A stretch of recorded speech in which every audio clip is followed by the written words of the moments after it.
আসলে কি অবিচার হয়েছে? আপনি বিয়ের ক্ষেত্রে যান, ওইখানে আবার ছেলে মোহরানা দেয়, মেয়ে সেখানে মোহরানা পায়, তাহলে চেক এন্ড ব্যালেন্স, ভারসাম্য, ব্যালেন্স, মধ্যম পন্থা এখানে আছে না নাই? এটাই হচ্ছে ইসলামের আদল। আল্লাহ তাআলা এই আদলের আদেশ দিয়েছেন, সুবিচার, ন্যায় বিচার, সুশাসন এবং ভারসাম্যের আদেশ দিয়েছেন। প্রিয় ভাইয়েরা, একটি শান্তিময় সমাজ, একটা সমৃদ্ধ সমাজ, একটা মানবিক সমাজ যদি আমরা পেতে চাই, এই আয়াতের মধ্যে যতগুলো পয়েন্ট আছে সবগুলোর বাস্তবায়ন লাগবে। কথা বুঝতে পেরেছেন? বলেন, আওয়াজ করে বলেন, আমরা একটা শান্তির সমাজ চাই কি চাই না? আমরা একটা সমৃদ্ধ বাংলাদেশ চাই কি চাই না? আমরা একটা মানবিক বাংলাদেশ চাই কি চাই না? এই আয়াতে আল্লাহ তাআলা একটা মানবিক সমাজের রূপরেখা টেনেছেন। তার প্রথম কথা হচ্ছে ইন্নাল্লাহা ইয়ামুরু বিল আদল। আল্লাহ তাআলা তোমাদেরকে আদলের নির্দেশনা দেয়, সুবিচার, সুশাসনের নির্দেশনা দেয়। যে সমাজে আদল থাকে না, সেই সমাজে জুলুম মানুষের ঘাড়ে চেপে বসে। আদলের বিপরীত হচ্ছে জুলুম। আদলের বিপরীত কি? জুলুম বা জাওর, অত্যাচার, অবিচার, বৈষম্য। এই যে বৈষম্য বিরোধী ছাত্র আন্দোলন কমন পড়ছে? এই যে একজন সমন্বয়ক তো দেখা করলো আমার সাথে। জুলুম মানে হচ্ছে বৈষম্য। বৈষম্যের স্থান ইসলামে নাই, অবিচারের স্থান ইসলামে নাই, জুলুমের স্থান ইসলামে নাই। আল্লাহ তাআলা বলেন যে আমি জুলুমকে নিজের জন্য হারাম করেছি এবং তোমাদের জন্য হারাম করেছি। বিশ্বনবী ফরমান, আল্লাহ তাআলা বলেন হাদিসে কুদসিতে, ইয়া ইবাদি ইন্নী হারামতু যুলমা আলা নাফসি ওয়া জাআলতুহু বাইনাকুম মুহাররামান ফালা তাযালামু। আমার গোলামেরা শোনো, নিশ্চয় আমি আল্লাহ তাআলা জুলুমকে আমি আমার উপরে হারাম করেছি, অনুরূপভাবে জুলুম করাকে তোমাদের উপরেও হারাম করেছি। ফলে ফালা তাযালামু, তোমরা একে অপরের সাথে জুলুম করো না। নির্দেশনাটা কার? খবরদার, জুলুমের সাথে আমাদের কোনো সম্পর্ক নাই। আল্লাহ তাআলা আদলের আদেশ দিয়েছেন, আদালতের আদেশ দিয়েছেন, সুশাসনের, ন্যায় বিচারের আদেশ দিয়েছেন। ইন্নাল্লাহা ইয়ামুরু বিল আদল। আমাদেরকে আদল প্রতিষ্ঠা করতে হবে। জুলুমের সাথে ইসলামের কোনো সম্পর্ক নাই। আল্লাহ তাআলা জালিমদের জন্য কঠিন শাস্তি প্রস্তুত করে রেখেছেন। যারা এই আদলকে ভুলুণ্ঠিত করে জুলুমের রাস্তায় হাঁটতে চায়, তাদের প্রাপ্য কিয়ামতের ময়দানে বুঝিয়ে দিবে কে? আল্লাহ তাআলা তাদের প্রাপ্যকে বুঝিয়ে দিবেন। এজন্য বিশ্বনবী বলে, খবরদার, তোমরা ইনসাফ করবে, আদল করবে, জুলুম করবে না। আর যুলমু যুলুমাতুন ইয়াউমাল কিয়ামা, জুলুম কিয়ামতের দিন অন্ধকার হয়ে জালিমের ঘাড়ে চেপে বসবে। আবার বিশ্বনবী বলতেন, ইত্তাকি দাওয়াতাল মাজলুম, খবরদার, তোমরা মজলুমের কান্নাকে ভয় করো। ফাইন্নাহু লাইসা বাইনাহু ওয়া বাইনাল্লাহি হিজাব, কেননা মজলুমের কান্নার মাঝে আর আল্লাহর আরশের মাঝে কোনো পর্দা থাকে না। বিশ্বাস হয়? এই কথা বিশ্বাস হয়? এর জলজন্ত প্রমাণ তো আমরা নিজেরাই দেখলাম। হ্যাঁ, মজলুমের কান্না ফুলে ফেপে মহিরুহ হয়ে, পাহাড়ের মতো হয়ে, বিস্ফোরিত হয়ে জালিমের মসনদকে ছারখার করে দিয়েছে। এর প্রমাণ তো আমরা নিজেরাই তো দেখলাম। জালিমের পরিণতি কি হয় আমরা জীবদ্দশাই তো দেখলাম। এমনও কোন জুলুম নাই যে হয় নাই, ঠিক কিনা বলেন? আহারে জুলুম, আহারে জুলুম। রিসেন্টলি আয়না ঘরের কিছু ছবি প্রকাশিত হয়েছে সোশ্যাল মিডিয়ায়, দেখেছেন আপনারা? হ্যাঁ, ছোট্ট একটা জায়গা, স্বাধীন মানুষকে প্রাণীর মতো, পাখির মতো খাঁচায় বন্দি করে রেখেছে। কখন দিন কখন রাত কিচ্ছু জানে না, কখন দিন কখন রাত কিছু জানে না। বছরের পর বছর কেটে গিয়েছে। এক্সট্রা জুডিশিয়াল কিলিং এর কোনো হিসাব নাই, বিচার বহির্ভূত হত্যা, এনফোর্স ডিসঅ্যাপিয়ারেন্স, গুম, যেটা সবচাইতে বড় মানবতা বিরোধী অপরাধ। কত মানুষ যে গুম হয়েছে তার কোনো ইয়ত্তা নাই। যেই ফ্যামিলির সদস্য গুম হয়েছে, তারা কি ওই লোকটার জন্য মাগফিরাতের দোয়া করবে নাকি সুস্বাস্থ্যের দোয়া করবে তারা নিজেরাও জানতো না, কারণ জানে না ও বেঁচে আছে না মরে গেছে। আহা, বিডিআর নওজোয়ানদের যারা ছাড়া পেল দেখলাম, বিনা অপরাধে, কোন অন্যায় ছাড়া, অপরাধ ছাড়া তাদের জীবন থেকে, তাদের তারুণ্যের, তাদের যৌবনের 15 বছর, 16 বছর, 17 বছর নাই, 6 মাস বয়সের ছোট বাচ্চাকে রেখে জেলে গেছে। 6 মাসের মেয়ে বেরোয় দেখে মেয়ের বয়স 17 বছর। মেয়ে বাবারে চিনে না, বাবা মেয়েরে চিনে না। মেয়েকে এখন বিয়ে দিয়ে আরেক ছেলের হাতে তুলে দিবে। মেয়ের শৈশব বাবা দেখে নাই, মেয়ের কৈশোর বাবা দেখে নাই, মেয়ের তারুণ্য দেখে নাই। আরেক যুবককে দেখলাম 14 বছরের 14 দিনের সংসার, 2 সপ্তাহের সংসার শেষে জেলে গেছে। কত যুবকের যে স্ত্রী চলে গিয়েছে ফ্যামিলি ছেড়ে, কারণ জানে না তো কবে আসবে, কি হবে, কেউ জানতো না। দাম্পত্য জীবনের মাত্র 14 দিনের স্মৃতি, এই স্মৃতিকে আঁকড়ে ধরে এক বোন 16টা বছর 17টা বছর কাটিয়ে দিয়েছে। আমি নিউজটা দেখে ভাবলাম আমার এই বোনের প্রতিটি দিন কিভাবে কেটেছে, প্রতিটি রাত কিভাবে কেটেছে, প্রতিটি ক্ষণ কিভাবে কেটেছে। বিশ্বনবী বলেছেন, ইত্তাকি দাওয়াতাল মাজলুম ফাইন্না লাইসা বাইনাহু ওয়া বাইনাল্লাহি হিজাব। মাজলুমের কান্নাকে ভয় করো, কারণ মাজলুমের কান্না আর আল্লাহর মাঝে কোনো পর্দা থাকে না। আমরা আর এরকম কোন জুলুম বাংলাদেশে দেখতে চাই না, জোরে বলেন ঠিক কিনা? আর কেউ নতুন করে জালিম হোক আপনারা চান? আবার নতুন করে কেউ ফ্যাসিস্ট হোক আপনারা চান? এক দল আরেক দলকে নিশ্চিহ্ন করার রাজনীতিতে মেতে উঠুক, এটা আপনারা চান? আমরা বাংলাদেশকে আদল দিয়ে সাজাতে চাই। আমরা এই 56,000 বর্গ মাইলের প্রতিটা ইঞ্চি মাটিকে কোরআনের আইন দিয়ে সাজাতে চাই। রাজি আছেন আপনারা? কারা কারা রাজি দেখান হাত তুলে আল্লাহকে।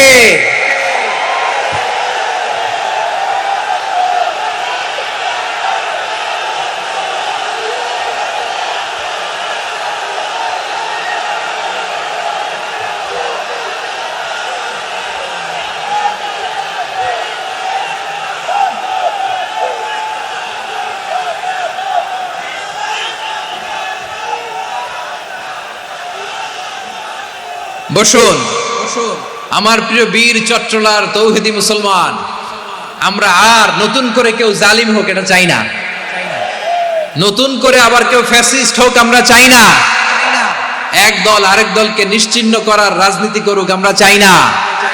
আমরা সুশাসনের বাংলাদেশ চাই,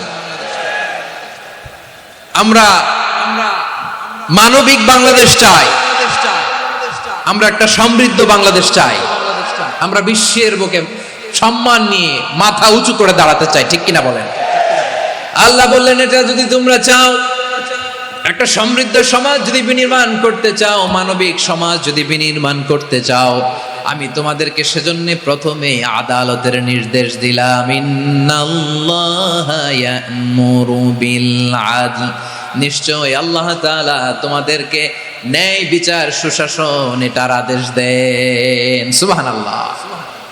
আদাল, ন্যায় বিচারের আদেশ আল্লাহ তাআলা কোরআনের বিভিন্ন আয়াতে দিয়েছেন। আল্লাহ তাআলা বলছেন, ইন্নাল্লাহা ইয়া'মুরুকুম আন তুআদ্দুল আমানাতি ইলা আহলিহা ওয়া ইযা হাকামতুম বাইনান নাসি আন তাহকুমু বিল আদল ইন্নাল্লাহা নি'ম্মা ইয়া'iদুকুম বিহি ইন্নাল্লাহা কানা সামিআন বাসীরা।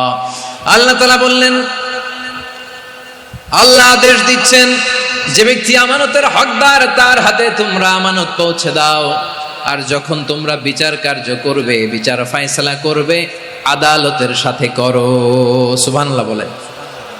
ওয়া ইযা হাকামতুম বাইনান নাসি আন তাহকুমু বিল আদল, আদালতের সাথে করবা।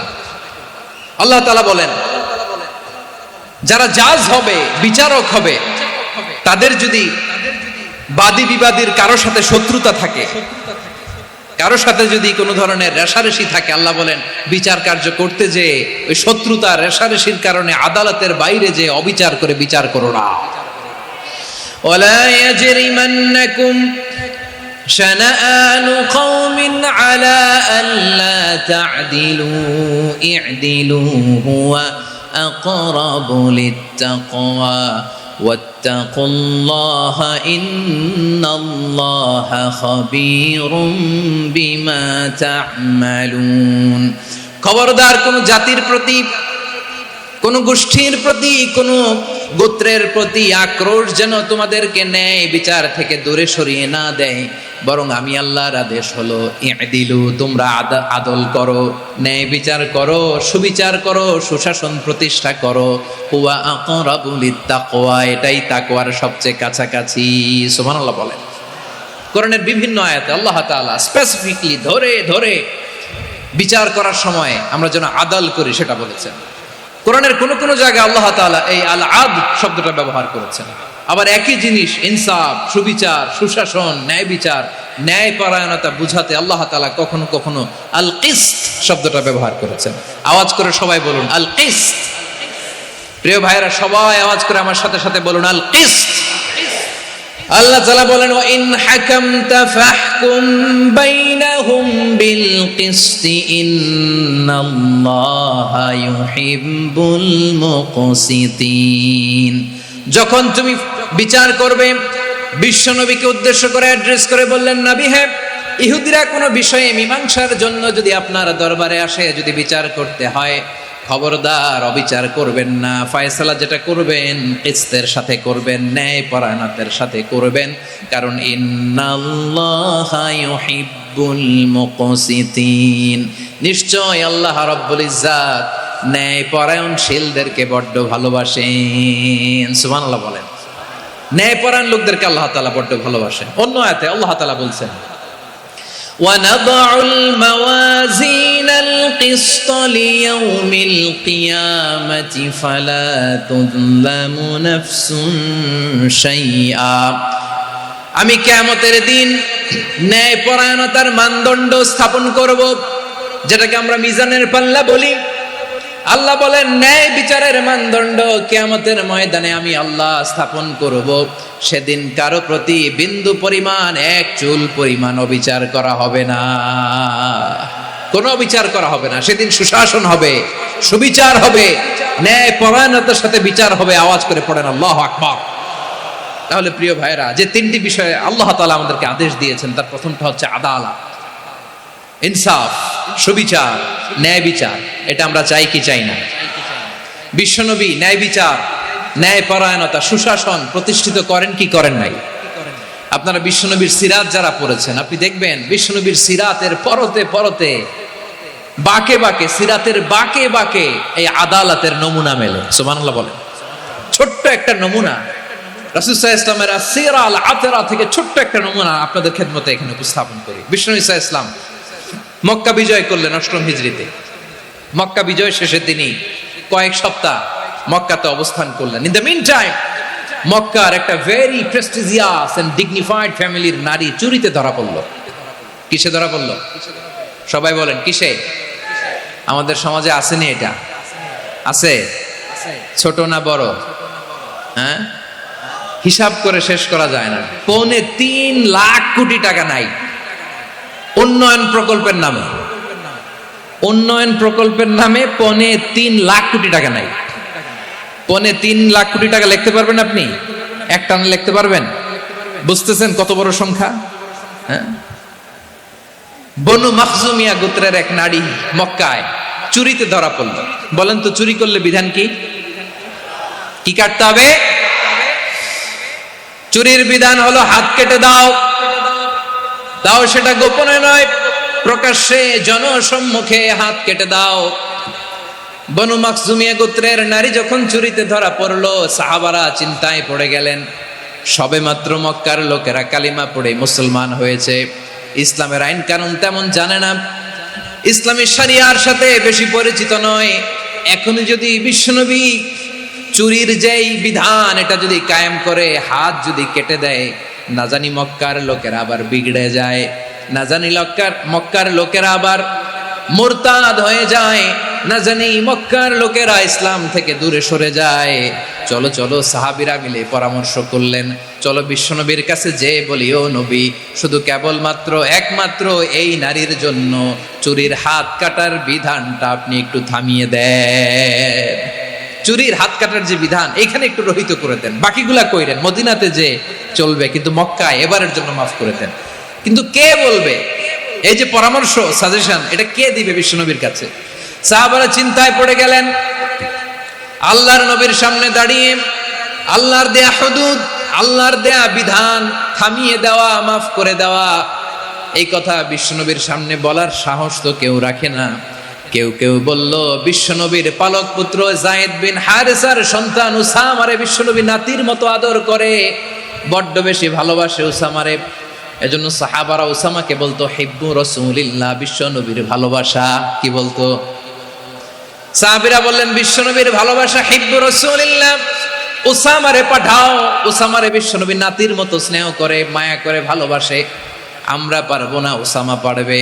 সবাই মিলে ফুলিয়ে ফুসিয়ে ওসামাকে, ছোট্ট ওসামাকে রাজি করালো। ওসামা এমন এমন কথা যে তুমি বিশ্বনবীর কাছে বলতে হবে, পারবা নাকি? ওসামা বলে পারবো।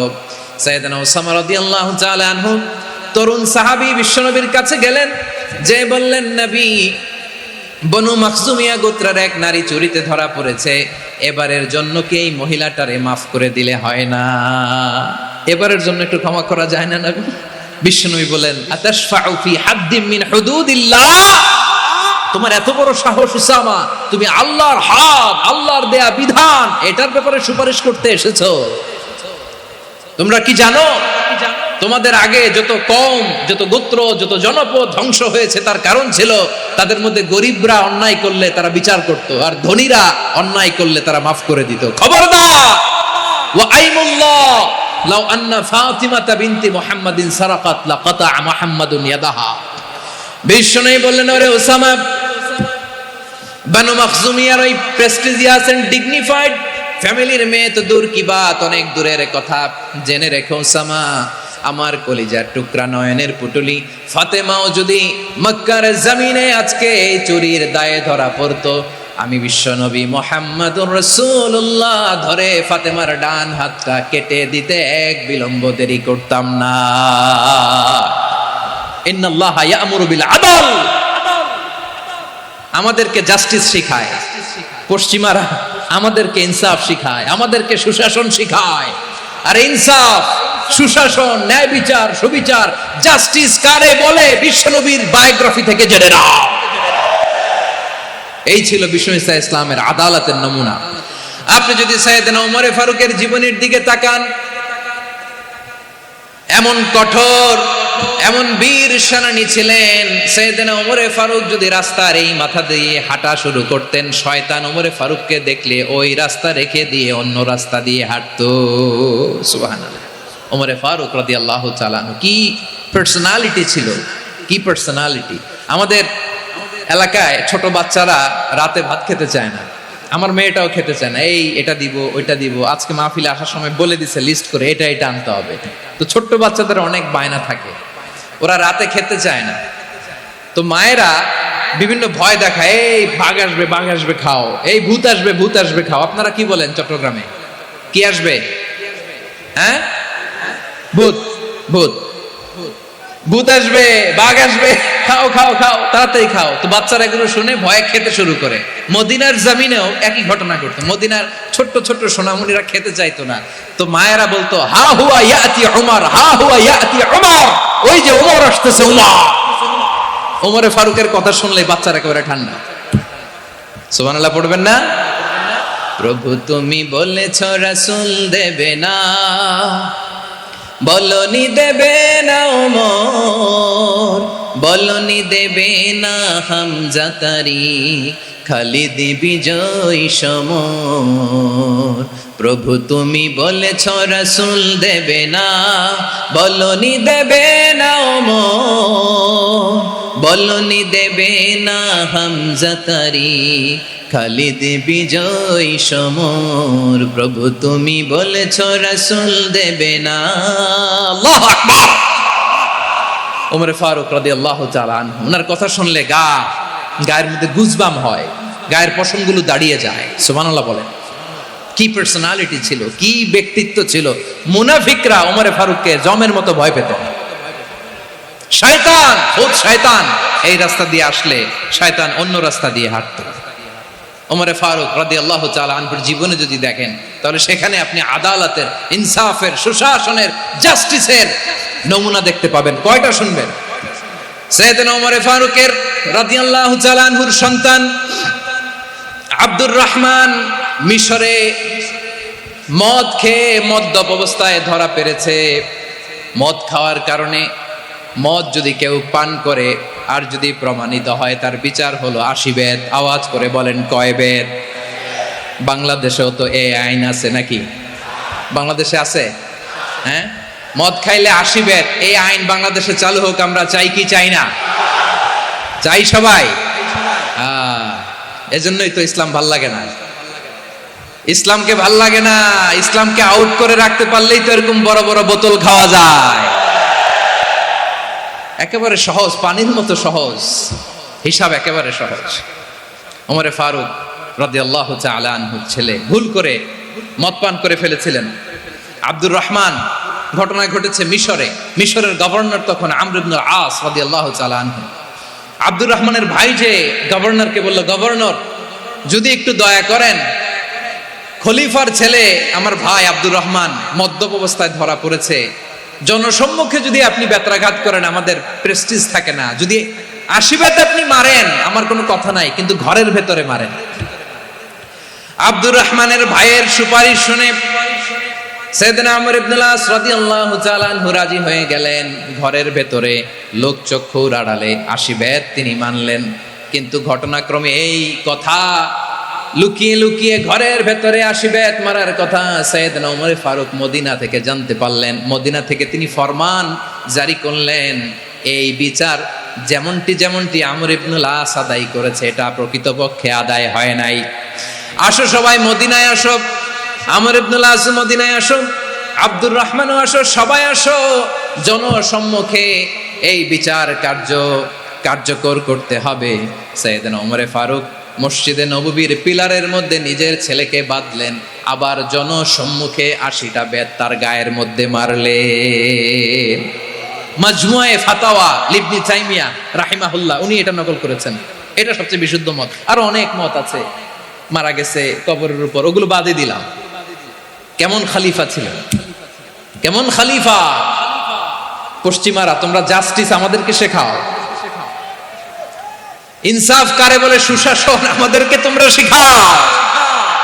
ওমর ফারুক রাদিয়াল্লাহু তাআলা ওই বিচারকে তিনি ধর্তব্য মনে করেন নাই। মদিনাতে এনে আবার জনসম্মুখে আবার 80 বেত মেরেছেন। মিশরে ওমর ফারুক রাদিয়াল্লাহু তাআলা আনহু আমর ইবনে আসকে গভর্নর করে পাঠালেন।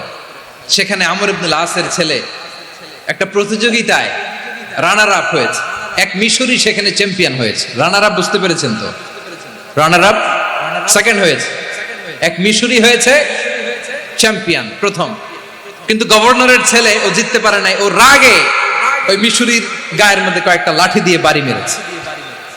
মিশরি যে মদিনাতে ওমর ফারুকের কাছে বিচার দিলেন, আপনার গভর্নরের ছেলে অন্যায়ভাবে আমার গায়ে হাত তুলেছে।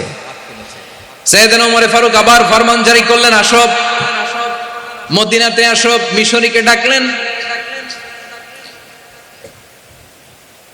ওই মিশরের গভর্নর আমর ইবনে আস রাদিয়াল্লাহু তাআলা আনহুকে ডাকলেন, তার ছেলেকেও ডাকলেন। সবাই বসে রইল। আমর ইবনে আস রাদিয়াল্লাহু তাআলা আনহু মাথা নিচু করে বসে আছেন, লজ্জায় কাচুমাচু। হায় হায়, আজকে আমার ছেলের কারণে আমিরুল মুমিনিন খলিফাতুল মুসলিমিন ওমর ফারুকের কাছে আমি জনসম্মুখে লজ্জিত হচ্ছি। সাইয়েদনা ওমর ফারুক বললেন, এই নাও লাঠি। গভর্নরের ছেলে তোমার মাথার মধ্যে যতগুলো বাড়ি মেরেছে, আজকে জনসম্মুখে তুমি অতগুলা বাড়ি মারো। মিশরি বলে, থাক, আপনি যে ডেকে আনছেন সবার সামনে এটা বলছেন, এতেই আমি খুশি। আল্লাহু আকবার! আপনার মহানুভবতা দেখে আমি খুশি, আর অপমানের দরকার নাই। ওমর ফারুক বলে, না, খবরদার, এই কথা মিশরি তুমি বলো না, মারো, যতগুলা বাড়ি মেরেছে মারো। বাধ্য হয়ে মিশরি আমর ইবনে আসের সামনে ওনার কলিজার টুকরা সন্তানের মাথার মধ্যে বাড়ি মারতে আরম্ভ করলেন। ঠিক যতগুলা বাড়ি গভর্নরের ছেলে আমর ইবনে আসের ছেলে মিশরির গায়ে মেরেছিল, মাথায় মেরেছিল, মিশরি গুনে গুনে ততটা মারলেন। এই দৃশ্য দেখে ওমর ফারুক রেগে মেগে আগুন, রাগের চোটে রাগ সামলাতে না পেরে, আর নিজেকে সামলাতে না পেরে মিশরিরে বললেন, ছেলেরে মারা শেষ হয়ে গেলে এবার বাবার টাক মাথার মধ্যে কয়েকটা বাড়ি মার। রাগের চোটে, আউট অফ অ্যাঙ্গার রাগের চোটে যে আমার পাঠানো গভর্নর আমর ইবনুল আস তার ছেলেকে কেন আদব তারবিয়া কেন শিক্ষা দিতে পারে না। ছেলেরে মারা হইলে এবার আমর ইবনুল আসের মাথার মধ্যে দুইটা মারো, এটা রাগে বলেছেন, এটা শাস্তি হিসেবে না। সুবহানাল্লাহ পড়ে। তোমরা আমাদেরকে সুশাসন শিখাও, আমাদেরকে সুশাসন শিখাও। বিশ্বনবী বলেন আদল এটা যেন তেন বিষয় না, এটা দিয়েই মানবিক সমাজ গড়তে হবে। আল্লাহ তাআলা কিয়ামতের কঠিন ময়দানে যেদিন স্বামী স্ত্রীকে চিনবে না, স্ত্রী স্বামীকে দেখে পালিয়ে যাবে, বন্ধু বন্ধুরে চিনবে না, পীর সাহেব মুরিদরে চিনবে না, মুরিদ পীর সাহেবরে চিনবে না, দলের কর্মী তার নেতারে চিনবে না, নেতা তার কর্মীরে চিনবে না, বন্ধু বন্ধুরে দেখে পালাবে। এই কঠিন মুহূর্তে সূর্যটা মাথার কাছে চলে আসবে, জমিনটা তামার জমিন হবে, আজকের জমিনের মতো নয়। মানুষ ঘর্মাক্ত ক্লান্ত শ্রান্ত মাথার মগজগুলো কানের ছিদ্র আর নাকের ছিদ্র দিয়ে বেয়ে বেয়ে পড়বে। বিশ্বনবী ফরমান ময়দানে 7 শ্রেণীর ব্যক্তিকে রব্বুল আলামিন তার আরশের নিচে ছায়া দিবেন। তার মধ্যে প্রথম শ্রেণীর ব্যক্তি হলো ইমামুন আদিল। ইমামুন আদিল ন্যায়পরায়ণ শাসক, যে ইনসাফের সাথে বিচার করে, যে জাস্টিস সমাজে সার্ভ করে, যে সুশাসন নিশ্চিত করে, ওই ইমামুন আদিল। আদিল শব্দটা বুঝছেন না? ইন্নাল্লাহ ইয়া'মুরু বিল আদল, পাইছেন? আদিল। 7 শ্রেণীর ব্যক্তিকে আল্লাহ তাআলা সুশীতল আরশের নিচে ছায়া দিবেন, যেদিন তার দেয়া ছায়া ছাড়া কোনো ছায়া থাকবে না। এর প্রথম হচ্ছে ইমামুন আদিল, ন্যায়পরায়ণ শাসক। চিল্লায় বলেন সুবহানাল্লাহ। আবার বিশ্বনবী বললেন ইন্নাল মুকসিতিনা ইনদাল্লাহি আলা মানাবিরা মিন নূর আন ইয়ামিনির রহমান। কিয়ামতের দিন যারা ন্যায়পরায়ণ হিসেবে আল্লাহর সামনে দাঁড়াবে, কিয়ামতের দিন রব্বুল আলামিন তার আরশের ডান দিকে ওই ন্যায়পরায়ণ লোকদের জন্য আরশের ডান দিকে একটা নূরের মিম্বারে তাদেরকে বসার সুযোগ করে দিবে। আল্লাহর আরশের ডান দিকে ন্যায়পরায়ণ লোকদের জন্য আল্লাহ তাআলা নূরের মিম্বার বানাবে। 4টে কেন কথা মনে করেছেন? আল আদাল, জাস্টিস। ইন্নাল্লাহা ইয়া'মুরু বিল আদল। আল্লাহ তাআলা এই আদালতের নির্দেশনা দেয়, সুবিচার, সুশাসন। প্রিয় ভাইয়েরা, এটা আমরা বাংলাদেশে চাই কি চাই না?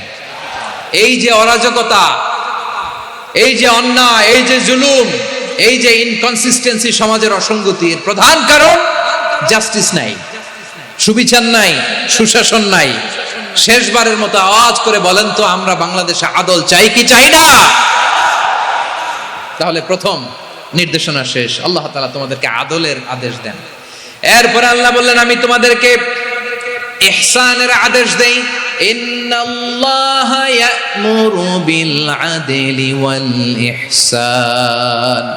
আমি তোমাদেরকে যেমনি আদলের নির্দেশনা দেই, তেমনি ভাবে তোমাদেরকে ইহসানের নির্দেশনা দেই। ইহসান, আওয়াজ করে সবাই বলেন তো ইহসান। সবাই বলেননি, সবাই বললে এতটুকু আওয়াজ হবে আমি বিশ্বাস করি না। আওয়াজ করে বলুন আল ইহসান। ইহসান মানে কারো প্রতি সফট হার্টেড হওয়া, মহানুভব হওয়া, অনুগ্রহ পরায়ণ হওয়া, অনুগ্রহশীল হওয়া, একে অপরের প্রতি দয়াদ্র হওয়া। একে অপরের প্রতি দয়াদ্র অনুগ্রহশীল হওয়া ছাড়া মানবিক সমাজ কশিনকালেও গঠন করা সম্ভব না। প্রিয় ভাইয়েরা, সুন্দর আচরণ দিয়ে, ইহসান দিয়ে যা জয় করা যায়, নরম আচরণ দিয়ে যেটা অর্জন করা যায়, কঠোরতা দিয়ে সেটা পারা যায় না। বিষ্ণু ঈসা ইসলাম ইহসান দিয়ে, কোমল আচরণ দিয়ে, তার অনুগ্রহ দিয়ে তিনি অনেক কাফিরের হৃদয়কে জয় করে ফেলেছেন। সাইয়েদনা সুমামা ইবনে উসাল রাদিয়াল্লাহু তাআলা আনহুর কথা মনে পড়ে যায়। তিনি ছিলেন ইয়ামামার বাদশা। মদিনাতে বিশ্বনবীকে হত্যা করার নিয়তে এসেছিলেন। গোপনে গোপনে বিশ্বনবীকে হত্যা করে আবার ইয়ামামাতে তিনি ফিরে যাবেন। কিন্তু কি অবাক করা কাণ্ড, হত্যা করতে পারে নাই, সাহাবাদের হাতে তিনি ধরা পড়ে গেলেন। সাইয়েদনা সুমামা ইবনে উসাল রাদিয়াল্লাহু তাআলা আনহু হত্যার নিয়তে আসলেন, কিন্তু হত্যা করতে পারলেন না। সাহাবারা ওনাকে ধরে ফেললেন, ধরে মসজিদে নববীর পিলারের মধ্যে বেঁধে রাখলেন। সুমামা ইবনে উসাল, সিরাত থেকে শুনে, সিরাত থেকে শোনাচ্ছি, রাদিয়াল্লাহু তাআলা আনহু ইয়ামামার অধিপতি ছিলেন। ইয়ামামা বিশ্বনবীকে হত্যার জন্য আসছেন, ধরা পড়ে গেছেন, এখন মসজিদে নববীতে বেঁধে রাখছে, তার মানে বন্দী। তো এখন স্ট্যাটাস কি? বন্দী, ক্যাপটিভ। তো বিষ্ণু ইসলাম সাহাবাদেরকে বললেন তার খোঁজ খবর নিও, সুমামা ইবনে উসালের খোঁজ খবর নিও। সাহাবারা বলেন ইয়া রাসূলুল্লাহ, আপনাকে হত্যা করতে এসেছে, তার তো কঠিন ক্যাপিটাল পানিশমেন্ট হওয়া দরকার, কঠিন শাস্তি হওয়া দরকার। বিশ্বনবী বললেন না, আমি যেটা জানি তোমরা সেটা জানো না, তোমরা সুমামার সাথে ভালো আচরণ করো। বিশ্বনবী সুমামার কাছে গেলেন, প্রথম দিন যে তিনি কালেমার দাওয়াত দিলেন, ইমানের দাওয়াত দিলেন, ইসলামের দাওয়াত দিলেন, রিসালাতের দাওয়াত দিলেন, আখিরাতের দাওয়াত দিলেন। পরের দিন যে বিশ্বনবী সালাতের দাওয়াত দিলেন, যাকাতের দাওয়াত দিলেন, ইসলাম কি, কিভাবে, কেমন করে পালন করতে হয় চমৎকার আর্টিকুলেট করতে শুরু করলেন। তন্ময় হয়ে সুমামা ইবনে উসাল রাদিয়াল্লাহু তাআলা আনহু বিশ্বনবীর কথাগুলো শুনতে আরম্ভ করলো। একদিন নয়, 2 দিন নয়, টানা 3 দিন বিশ্বনবী সুমামার কাছে ইসলামকে প্রেজেন্ট করেছেন, উপস্থাপন করেছেন। আওয়াজ করে বলেন কয় দিন? 3 দিন। 3 দিন মসজিদে নববীতে বাধা। আর সাহাবীদেরকে বললেন তার খোঁজ খবর নিও, তোমরা যে রুটি বানাও এর মধ্যে সবচেয়ে ভালো আটার রুটিটা তারে দিও, সবচেয়ে রিফাইন্ড খেজুর, যেটা পিওর খেজুর, এটা তারে দিও। আর বিশ্বনবী নিজের উট থেকে দুধ দহন করে ওনার বাড়ির এক কর্মচারীকে বলেছেন দুধ দহন করে সুমামার জন্য নিয়ে যেও। সুবহানাল্লাহ পড়বেন না? সবাই তো অবাক, ইয়ামামা থেকে আসছে নবীকে হত্যা করতে, বিশ্বনবী দেখে তারে জামাই আদর করে, তাকে মজার মজার খাবার দিও, দুধ দিও, আদর আপ্যায়ন করো। একদিন নয়, 2 দিন নয়, টানা 3 দিন বিশ্বনবী এভাবে সুমামার কাছে যেয়ে ইসলামকে প্রেজেন্ট করতে আরম্ভ করলেন, ইসলামকে উপস্থাপন করতে শুরু করলেন। আর তাকে চমৎকার এন্টারটেইনমেন্ট, আপ্যায়ন দিতে আরম্ভ করলেন। টানা 3 দিন যখন ইসলামের দ্য বিউটিজ অফ ইসলাম, ইসলামের সুমহান বাণী, সৌন্দর্য তার কাছে উপস্থাপন শেষ, তাকে আপ্যায়ন শেষ, বিশ্বনবী বললেন সাহাবাদেরকে যাও এবার সুমামার হাতের পায়ের রশি দুটো খুলে দাও। সাহাবারা বললেন ইয়া রাসূলুল্লাহ, কি বলেন আপনি? ও তো হত্যাকারী, সুযোগ পায় নাই, আপনারে মারতে পারে নাই, ছেড়ে দিলে আবার ও আপনার উপর তলোয়ার নিয়ে ঝাঁপিয়ে পড়বে। নবী এই সিদ্ধান্ত আপনি নিতে যাবেন না। বিশ্বনবী বললেন যেটা বলেছি সেটা করো, সুমামার রশিগুলো ছেড়ে দাও, সুমামার হাতে পায়ের রশিগুলো যে তোমরা খুলে দাও। সাহাবারা তর্ক জুড়ে দিলেন, লা ইয়া রাসূলুল্লাহ, এমনটা করবেন না, তো ভয়ঙ্কর ভয়ঙ্কর খুনি, কি জানি কি হয়ে যায়। বিশ্বনবী বললেন না, তার হাতে পায়ের রশিগুলো খুলে দাও। সাহাবারা বিশ্বনবীর কথা মতো তার হাতে পায়ের রশিগুলো খুলে দিল। সুমামা মুহূর্তের মধ্যে মসজিদে নববী থেকে বের হয়, ইয়ামামায় ফিরে না যে মসজিদে নববীর পাশে একটা খেজুর বাগান ছিল সেখানে চলে গেলেন। সেখানে একটা ছোট্ট কুয়া ছিল, কুয়ার পানি দিয়ে তিনি গোসল করলেন। সুবহানাল্লাহ পড়েন। কুয়ার পানি দিয়ে গোসল করে মসজিদে নববীর সামনে এসে বিশ্বনবী এবং সাহাবাদের সামনে দাঁড়িয়ে সাব্বাবা উঁচু করে বললেন, আশহাদু আল্লা ইলাহা ইল্লাল্লাহ ওয়া আশহাদু আন্না মুহাম্মাদান আবদুহু ওয়া রাসূলুহু। আল্লাহু আকবার। আমি সাক্ষ্য দিচ্ছি আল্লাহ ছাড়া কোনো ইলাহ নাই, আর মুহাম্মদ আল্লাহ তাআলার প্রেরিত বান্দা এবং রাসূল। প্রিয় ভাইয়েরা, ইহসান দিয়ে যা জয় করা যায়, কঠোরতা দিয়ে সেটা কঠিনকালেও জয় করা যায় না। আওয়াজ করে বলেন ঠিক কি না? এবার সুমামা দাঁড়িয়ে বলে, ওগো নবী, আমি তো কালিমা পড়ে মুসলমান হয়ে গেলাম, এবার শোনেন, এই মুহূর্তের আগে আপনার চেহারার চাইতে নিকৃষ্ট কোনো চেহারা আমার কাছে ছিল না, কিন্তু শাহাদা পাঠ করার পরে আপনার চেহারার চাইতে উত্তম শ্রেষ্ঠ কোনো চেহারা আমার কাছে আর নাই। ও নবী, আজকের দিনের আগে ইসলাম ধর্মের চেয়ে নিকৃষ্ট অপছন্দনীয় কোনো ধর্ম আমার কাছে ছিল না, কিন্তু এই মুহূর্ত থেকে ইসলামের চেয়ে সেরা শ্রেষ্ঠ পছন্দনীয় কোনো ধর্ম আমার কাছে নাই। নবী গো, আজকের দিনের আগে মদিনার চাইতে অপছন্দনীয় নিকৃষ্ট কোনো শহর আমার কাছে ছিল না, কিন্তু এই মুহূর্তের পর থেকে মদিনার চাইতে কোনো শ্রেষ্ঠ শহর আমার জানা নাই। সে ছিল গমের বড় ডিলার, গম বেচত। কি বেচত?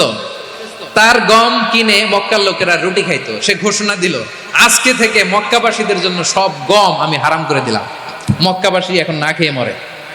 সুবহানাল্লাহ পড়বেন না? মক্কাবাসী বিশ্বনবীর কাছে আসলেন, এসে বললেন, মুহাম্মদ, আমরা তো তোমার ভাই, তোমার চাচা, তোমার ভাতিজা, তোমার আত্মীয়, তুমি সুমামারে বলো সে যেন আবার গমের সাপ্লাই মক্কার জন্য অনুমতি দিয়ে দেয়। বিশ্বনবীর অনুমতি ক্রমে সুমামা আবার মক্কাতে গম পাঠাতে শুরু করলো। পড়েন সুবহানাল্লাহ। ইহসান, ইহসান দিয়ে আপনি যেটা জয় করতে পারবেন, you can win the heart of your enemies. ইহসান দিয়ে আপনি আপনার শত্রুর হৃদয়কে জয় করতে পারবেন। আওয়াজ করে বলেন ঠিক কিনা? এজন্য আল্লাহ বললেন, ওয়া আনফিকু ফি সাবিলিল্লাহি ওয়া লা তুলকু বিআইদিকুম ইলাত তাহলুকা ওয়া আহসিনু ইন্নাল্লাহা ইউহিব্বুল মুহসিনিন। তোমরা আল্লাহর রাস্তায় দান করবে আর নিজেরা নিজেদেরকে ধ্বংসের হাতে ঠেলে দিও না। তোমরা একে অপরের প্রতি ইহসান করবে, কারণ ইহসানকারীদেরকে আল্লাহ বড্ড ভালোবাসেন। সুবহানাল্লাহ পড়েন। আবার সূরা রহমানে আল্লাহ বললেন, হাল জাযাউল ইহসানি ইল্লাল ইহসান ফাবিআইয়ি আলা, সবাই পড়েন, ফাবিআইয়ি আলাই রাব্বিকুমা তুকাযযিবান। ইহসানের প্রতিদান হিসেবে ইহসানই হয়। বিশ্বনবী সুমামার প্রতি যেমন ইহসান করেছেন, সুমামাও ঠিক তেমন ইহসান ফিরিয়ে দিয়েছে। ঠিক কিনা বলেন? তাহলে এক নম্বরে হচ্ছে আদ, ন্যায় বিচার। দুই নম্বরে সবাই বলে ইহসান, সদাচরণ। ইহসান দুই ধরনের প্রিয় ভাইরা, ইহসান ফিল ইবাদা, ইহসান ফিল মুআমালা। ইহসান ফিল ইবাদা হচ্ছে একাগ্র অনুভবে ইবাদতে ডুব দেওয়া, এর নাম ইবাদতের ইহসান। সুবহানাল্লাহ পড়ো। বিশ্বনবী বলেন ইহসান মানে কি জানো নাকি? হাদিসে জিবরিলে সাইয়েদনা জিবরিল আলাইহিস সালাম বিশ্বনবীকে বললেন, আখবিরনি আনিল ইহসান। নবী আমাদেরকে বলেন ইহসান মানে কি? বিশ্বনবী বললেন, আনতা আবুদাল্লাহ কাআন্নাকা তারাহু ফাইন লাম তাকুন তারাহু ফাইন্নাহু ইয়ারাক। ইহসান মানে হলো এমন ভাবে তুমি আল্লাহর সামনে নিজেকে উজাড় করে ইবাদত করবে, তুমি ভাববে তুমি আল্লাহকে দেখতে পাচ্ছ। আর এটা যদি ভাবা তোমার জন্য কঠিন হয়ে যায়, অন্তত এতটুকু তুমি ভাববা যে আল্লাহ তোমাকে দেখতে পাচ্ছেন। ঠিক কিনা বলেন? ও আমার বীর চট্টলার ভাইয়েরা, কেউ যেটা দেখে না সেটা দেখে কে? এই বিশ্বাস হৃদয়ের মধ্যে আছে? নামাজে যখন দাঁড়ান এই ফিলিংসটা আনা যাবে? হ্যাঁ, এশার সালাত তো এখনো হয় নাই না? আলোচনা শেষে এশার সালাত এখানে অনুষ্ঠিত হবে, তাই না? আচ্ছা বলুন তো, আমরা এশার সালাত পর্যন্ত বেঁচে থাকবো এই গ্যারান্টি আছে কার কার? হাত তোলেন। কয়েকজন হাত তুলছে পেছনে, না বুঝে তুলে ফেলছে। এশা পর্যন্ত যে আমরা হায়াত পাবো কোনো গ্যারান্টি আছে? সবাই আওয়াজ করে বলেন, গ্যারান্টি আছে? গ্যারান্টি নাই। এজন্য বিষ্ণু ইসলাম বলেছে, এমন ভাবে নামাজে দাঁড়াও, ইবাদত করো, মনে করো হতে পারে এটাই আমার জীবনের শেষ নামাজ। পারফর্ম দ্য সালাহ as if this is your last and final prayer. এমন ভাবে সালাতে দাঁড়াও, ভাবো হতে পারে এটাই তোমার জীবনের শেষ নামাজ। এমন ভাবে নামাজে দাঁড়াও, ভাবো এটাই শেষ নামাজ। তাহলে নামাজে একাগ্রতা বাড়ায় দিবে কে? ফলে ইবাদতের ইহসান আমাদের অর্জিত হবে। আর মুআমালাতে ইহসান হলো, বিশ্বনবী বলেন, ইন্নাল্লাহা তাবারাকা ওয়া তাআলা কাতাবাল ইহসানা আলা কুল্লি শাই ফাইযা কাতালতুম ফাআহসিনুল কিতলা ওয়া ইযা যাবাহতুম ফাআহসিনুদ যাবহা ওয়ালিয়ুহিদ্দা আহাদুকুম শাফরাতাহু ওয়ালিয়ুরিহ যাবিহাতাহু। ইহসান দুই ধরনের। আওয়াজ করে বলতে হবে, কয় ধরনের? সবাই বলুন আওয়াজ করে, কয় ধরনের? একটা হচ্ছে ইহসান ফিল ইবাদা, ইবাদতে ইহসান। ইবাদতে ইহসান কি? একাগ্র অনুভব দিয়ে ইবাদত করা, মন প্রাণ দিয়ে ইবাদত করা। আর মুআমালাতে ইহসান কি? সব কাজে, দৈনন্দিন কাজে, কর্মে, সামাজিক অ্যাক্টিভিটিতে কোমলতা প্রদর্শন করা, অনুগ্রহের সাথে সবকিছু করা। আল্লাহ তাআলা ইন্নাল্লাহা তাবারাকা ওয়া তাআলা কাতাবাল ইহসানা আলা কুল্লি শাই, তিনি সব কিছুর ব্যাপারে ইহসানকে আবশ্যক করেছেন। সবকিছু, মুমিনের সব কাজে ইহসানের পরশ থাকবে। ওয়া ইযা কাতালতুম ফাহসিনুল কিতলা, বিষ্ণুই বলেন তুমি যখন কাউকে হত্যা করো ইহসানের সাথে করো। সুবহানাল্লাহ পড়বেন না? যখন হত্যা করো তখনও ইহসানের সাথে। আচ্ছা হত্যা করবো আবার ইহসান আসবে করতে করে, তো মেরেই ফেলবো আমি। আল্লাহ, ও ভাই একজন খুন করেছে, খুনি, রাষ্ট্রীয় আইনে তার শাস্তি হয়েছে ডেথ পেনাল্টি, মৃত্যুদণ্ড। এখন মৃত্যুদণ্ড দেখে আপনি যেমনি মন চায় তেমনি মারবেন লোকটারে? ওর নাক কেটে ফেলতে পারবেন? ওর কান কাটতে পারবেন? ওর চোখ উপড়ে ফেলতে পারবেন আপনি? যেমন মন চায় তার অঙ্গহানি করা যাবে না। ইহসানের সাথে তাকে হত্যা করে। সুবহানাল্লাহ, this is Islam, this is the true essence of Islam. ওয়া ইযা যাবাহতুম ফাহসিনু যাবহা, যখন জবাই করবে তখনও ইহসানের সাথে জবাই করো। করব জবাই, ওইখানেও নাকি ইহসান। আচ্ছা, কুরবানির দিন আমরা পশুগুলোরে কি করি বলেন সবাই আওয়াজ করে? জবাই। জবাই মানে তো এটার মেরেই ফেলতেছি, একটু পরে তো টুকরো টুকরো করে গোশতগুলো খাবো, এটা তো খাবো, এটা তো মেরেই ফেলবে। বিষ্ণু বলে না, জবাইয়ের মধ্যেও মুমিনের জবের ভেতরেও ইহসানের পরশ থাকা চাই। যখন জবাই করবে প্রাণীটাকে হাত পা টাইট করে বেঁধে নাও, ছুরিটাকে শার্পেন করে নাও, ধারালো করে নাও, যাতে অল্প সময়ে জবাইটা হয়ে যায়, প্রাণীটা যাতে কম কষ্ট পায়। সুবহানাল্লাহ পড়ে। দিস ইজ কল্ড ইহসান। ইহসান আল্লাহ তাআলা যেমনি আদলের আদেশ করেছেন, ন্যায় বিচার জাস্টিস এনশিওর করতে বলেছেন, সমাজে ইহসানের ব্যবহার, ইহসানের অনুশীলন তিনি করতে বলেছেন। এজন্য মুমিনের প্রতিটি কাজে, আমার চট্টগ্রামের ভাইয়েরা আমার দিকে তাকান, খেয়াল করে শুনুন, মুমিন জীবনের প্রতিটি কাজে ইহসানের পরশ থাকা চাই। আমরা যেন আমাদের পরিবারের প্রতি ইহসান করি, আমরা যেন আমাদের কর্মচারীদের প্রতি ইহসান করি, আমরা যেন আমাদের কলিগদের প্রতি ইহসান করি, আমরা যেন আমাদের ভাইদের প্রতি ইহসান করি। মুমিন জীবনের প্রতি কাজে ইহসানের পরশ থাকার দরকার আছে না নাই? কথা বুঝতে পেরেছেন? তাহলে আল্লাহ তাআলার তিনটা আদেশ ছিল, কয়টা গেল? ভুলে গেছে, ভুলে গেছে চট্টগ্রাম। তিনটা আদেশের মধ্যে কয়টা বললাম? প্রথমে কি ছিল? আদল। 2 নম্বরে, 3 নম্বরে রব্বুল আলামিন বললেন ওয়া ইতা ইদিল কুরবা, নিকট আত্মীয়দেরকে দান করো, নিকট আত্মীয়দেরকে দাও, যারা তোমাদের ব্লাড কানেকশনের আত্মীয় তাদেরকে তোমরা দাও। এখানে জেনারেলি বললেন দাও, কি দিব সেটা তিনি এখানে বলেন নাই, সেটা তিনি সূরাতুল ইসরার মধ্যে বলেছেন। আল্লাহ বলেন ওয়া আতিযাল কুরবা হাক্কাহ, নিকট আত্মীয়দেরকে তাদের অধিকার, তাদের প্রাপ্য তোমরা বুঝিয়ে দাও। দেখেন, একটা শান্তির সমাজ, একটা সমৃদ্ধ সমাজ, একটা মানবিক সমাজ গঠনের জন্য আল্লাহ তাআলা বেশি না, মাত্র 3টা অর্ডার, 3টা ভার্ডিক্ট তিনি জারি করেছেন। 1 নাম্বার সুশাসন, ন্যায় বিচার। 2 নাম্বার ইহসান। 3 নাম্বার নিকটাত্মীয়, যারা কাছের, তোমার ভেরি ক্লোজ রিলেশনশিপে আছে, তাদেরকে দাও। দাও, দিলে বাড়িয়ে দেয় কে? অনেকে দিতে চায় না, কৃপণতা করে। দিলে বাড়ায় দেয় কে? ও মিয়া, মদিনার মধ্যে সবচাইতে গরিব সাহাবী ছিল বেলাল রাদিয়াল্লাহু তাআলা আনহু।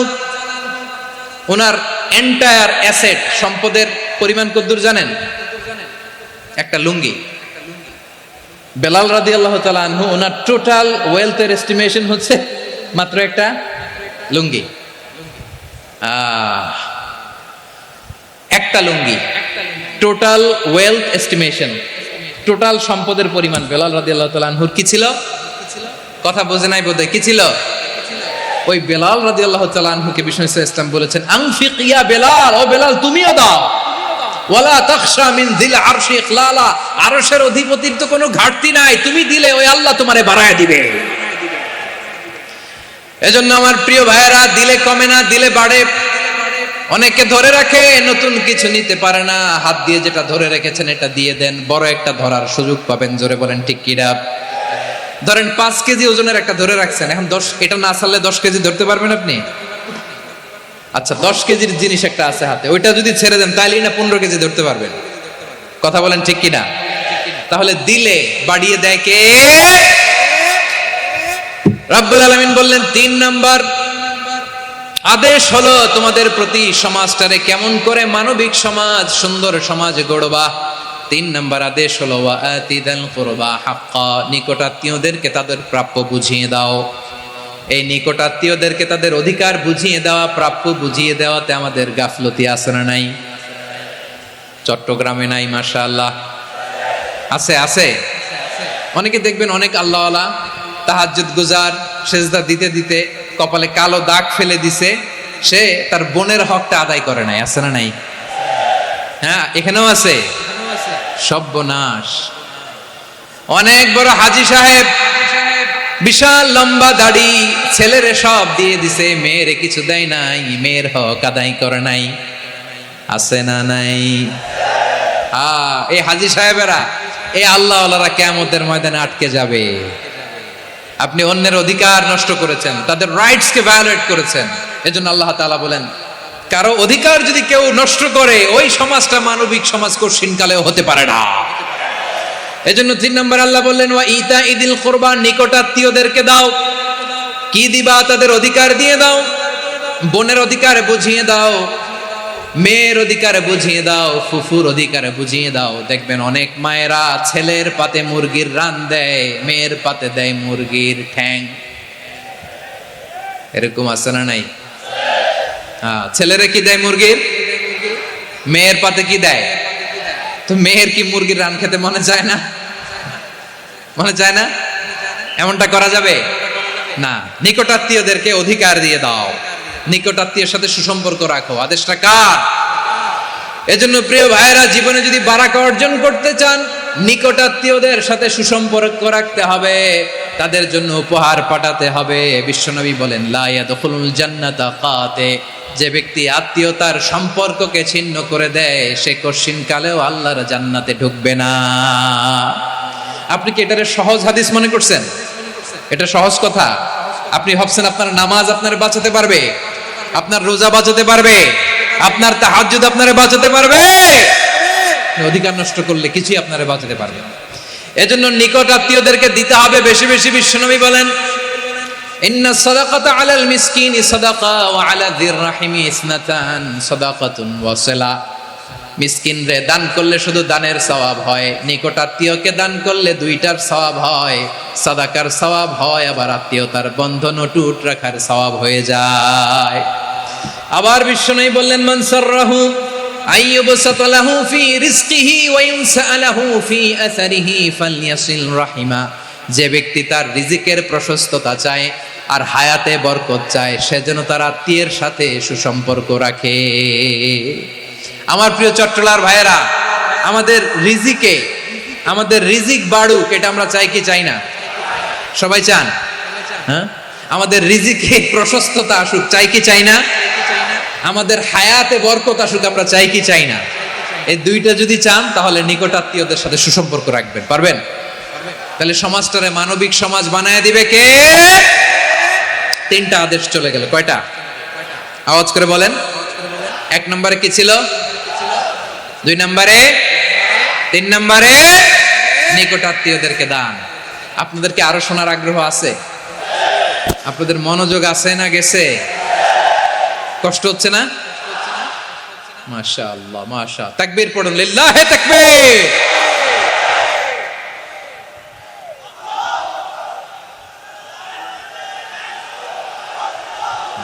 মাশাআল্লাহ।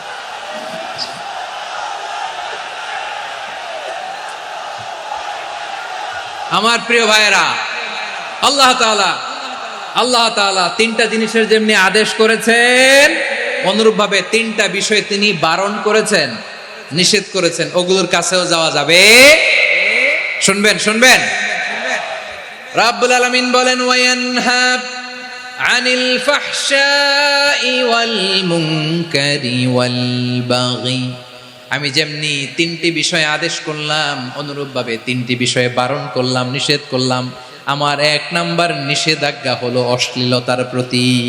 ফাহশা, ওয়ায়ানহা আনিল ফাহশা, আল্লাহ তাআলা অশ্লীলতাকে নিষেধ করেছেন। কোন জিনিসকে? সবাই বলুন, কোন জিনিসকে?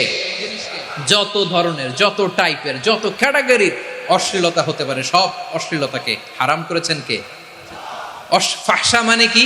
কথায়, কাজে, আচরণে, কমেন্ট, ফেসবুকের কমেন্টসে যত ধরনের নোংরামো আছে, যত ধরনের অশ্লীলতা আছে, এটাকে আরবিতে বলে ফাহশা। এটাকে কি বলে? রাব্বুল আলামিন বলেন, কুল ইন্নামা হারামা রাব্বিয়াল ফাওয়াহিশা মা যাহারা মিনহা ওয়া মা বাতান। ও নবী, আপনি বলে দেন, আমার রব প্রকাশ্য, অপ্রকাশ্য, স্পষ্ট কিংবা অস্পষ্ট, দৃশ্যমান কিংবা অদৃশ্যমান সব অশ্লীলতাকে হারাম করেছেন। সব ধরনের অশ্লীলতা হারাম, সব ধরনের। আল্লাহ তাআলা আমাদেরকে অশ্লীলতা থেকে বাঁচান, অশ্লীলতা থেকে তিনি আমাদেরকে হেফাজত করুক। পড়েন আমিন। এবার বলেন, আমাদের সমাজে অশ্লীলতা আছে না নাই? চট্টগ্রামে নাই? আমি কই নাই, ওনারা বলে আছে। দেখছেন, আমি সামহাও বাঁচায় দেওয়ার ট্রাই করতেছি, আমি সামহাও বাঁচায় দেওয়ার ট্রাই করতেছি, ওনারা বলে আছে। অশ্লীলতা নানা ভাবে, নানা নামে, নানা মোড়কে আমাদের সমাজে আছে না নাই? সংস্কৃতির নামে, ফ্যাশনের নামে, বিনোদনের নামে, উপন্যাসের নামে, কনসার্টের নামে অশ্লীলতা আছে না নাই? আপনি দেখেছেন কনসার্টগুলোর অবস্থা? এই যে আতিফ আসলাম যে আসছে আমাদের দেশে, তারপর কে কে আসছে, আমাদের তরুণ তরুণীরা, আমাদের যুবক যুবতীরা, আমাদের জেনজিরা, কি অবস্থা ওইখানে? হ্যাঁ, কি অবস্থা? কে বাঁচাবে ওদের? কে রক্ষা করবে ওদের ইমানের, ওদের চরিত্রের হেফাজতের গ্যারান্টি কে দিবে? কনসার্টের নামে অশ্লীলতা আছে না নাই? ছেলে মেয়ে একে অপরকে জড়ায় ধরতেছে, একে অপরকে চুমু খাচ্ছে প্রকাশ্যে, দিবালোকে, গণমানুষের সামনে। আল্লাহ তাআলা এই অশ্লীলতা থেকে আমাদেরকে বেঁচে থাকতে বলেছেন, বেঁচে থাকতে বলেছেন। রূপালী জগতের নামে অশ্লীলতা আছে না নাই? এই টার্মটা আপনারা জানেন না? রূপালী জগৎ কি জগৎ? আসলে কি রূপালী জগৎ না অন্ধকার জগৎ? আমার বোনেরা, আপনাদেরকে যে কি বলে তারা বুঝায়, রূপালী জগৎ শুনেই আপনি ভরকে যাবেন না। রূপালী জগতে যে নারী যত বেশি উলঙ্গ, সে নাকি তত বেশি সাহসী। জানেন, বলে এটা একটা সাহসী নারী, খুব সাহসী পদক্ষেপ তার। যত বেশি শরীর থেকে কাপড় নামাতে পারবে, যত বেশি বস্ত্রহীন হয়ে নিজেকে প্রেজেন্ট করতে পারবে, সে নাকি তত বেশি সাহসী। ও আমার চট্টলার ভাইয়েরা, শয়তানের প্রথমে এজেন্ডা ছিল বনি আদমকে বস্ত্রহীন করা। সে আদম এবং হাওয়া আলাইহিস সালামকে নিষিদ্ধ গাছের ফল খাইয়ে তাদেরকে বস্ত্রহীন করেছে। এই জামিনেও সে আমাদেরকে বস্ত্রহীন করতে চাইবে। এই রূপালী জগতের নামে তারা এটা করে। আমার প্রিয় বোনেরা, আপনি জানেন না আপনার দাম কত। ওরা আপনাদেরকে বিজ্ঞাপনের সস্তা পণ্য বানাতে চায়। ওরা আপনাদেরকে ওদের ভোগের লিপসার টুলস বানাতে চায়। ওরা আপনাদেরকে দিয়ে ওদের খায়েশ পূরণ করতে চায়। এটা আপনাদের জন্য মোটেও ডিগনিটি নয়, এটা আপনাদের জন্য সম্মান নয়। আপনার সম্মান শালীনতায়, আপনার সম্মান হেজাবে, আপনার সম্মান ভদ্রতায়, আপনার সম্মান আপনার ডিসেন্ট পোশাকে। পোশাক বলে দেয় এই নারীটা ভদ্র না অভদ্র। পোশাক বলে দেয় এই মেয়েটা কোন ঘরের মেয়ে। আওয়াজ করে বলেন ঠিক কিনা? আপনি জানেন না, আপনারা এই সস্তা পণ্য বানায়, ভোগের পণ্য, বিলবোর্ডে আপনাকে উলঙ্গ করে উপস্থাপন করে। এই অশ্লীলতার সাথে ইসলামের কোনো সম্পর্ক। এজন্য আল্লাহ বলেন, আমি অশ্লীলতাকে হারাম করেছি। অশ্লীলতাকে হারাম করার প্রথম কারণ হলো এর মাধ্যমে মানবতাকে অপমানিত করা হয়। কারণ মানুষের সম্মান মানুষের পোশাকে। মানুষ যখন পোশাকহীন হয়ে যায়, বস্ত্রহীন হয়ে যায়, তার সম্মান কমে যায়। ঠিক কিনা? অশ্লীলতাকে হারাম করার প্রথম কারণ হচ্ছে মানুষ মানুষকে অপমান করে। একটা নারী, সে তো সম্মানিত, নারী যে কত সম্মানিত নারীর এটা বুঝেই নাই। বিশ্বনবী বলেন, আর দুনিয়া কুল্লুহা মাতা ওয়া খায়রু মাতা'আদ দুনিয়া আল মারআতুস সালিহা। আমার বোনেরা, 5টা প্যান্ডেলে আপনারা এলইডিতে আমার আলোচনা শুনছেন, আমি জানি। আপনাদের এই গর্ভ যে কত দামি আপনি জানেন না। আপনার পেট থেকেই আসবে আগামী দিনের সালাহুদ্দিন আল আইয়ুবী। আপনার পেট থেকেই আসবে অনাগত দিনের ইমাম মাহদী আল মুনতাযর। আপনার পেট থেকেই আসবে অনাগত দিনের ফয়সাল, ওয়াসিম, মুগ্ধ, আবু সাইদের মতো বীর যোদ্ধা।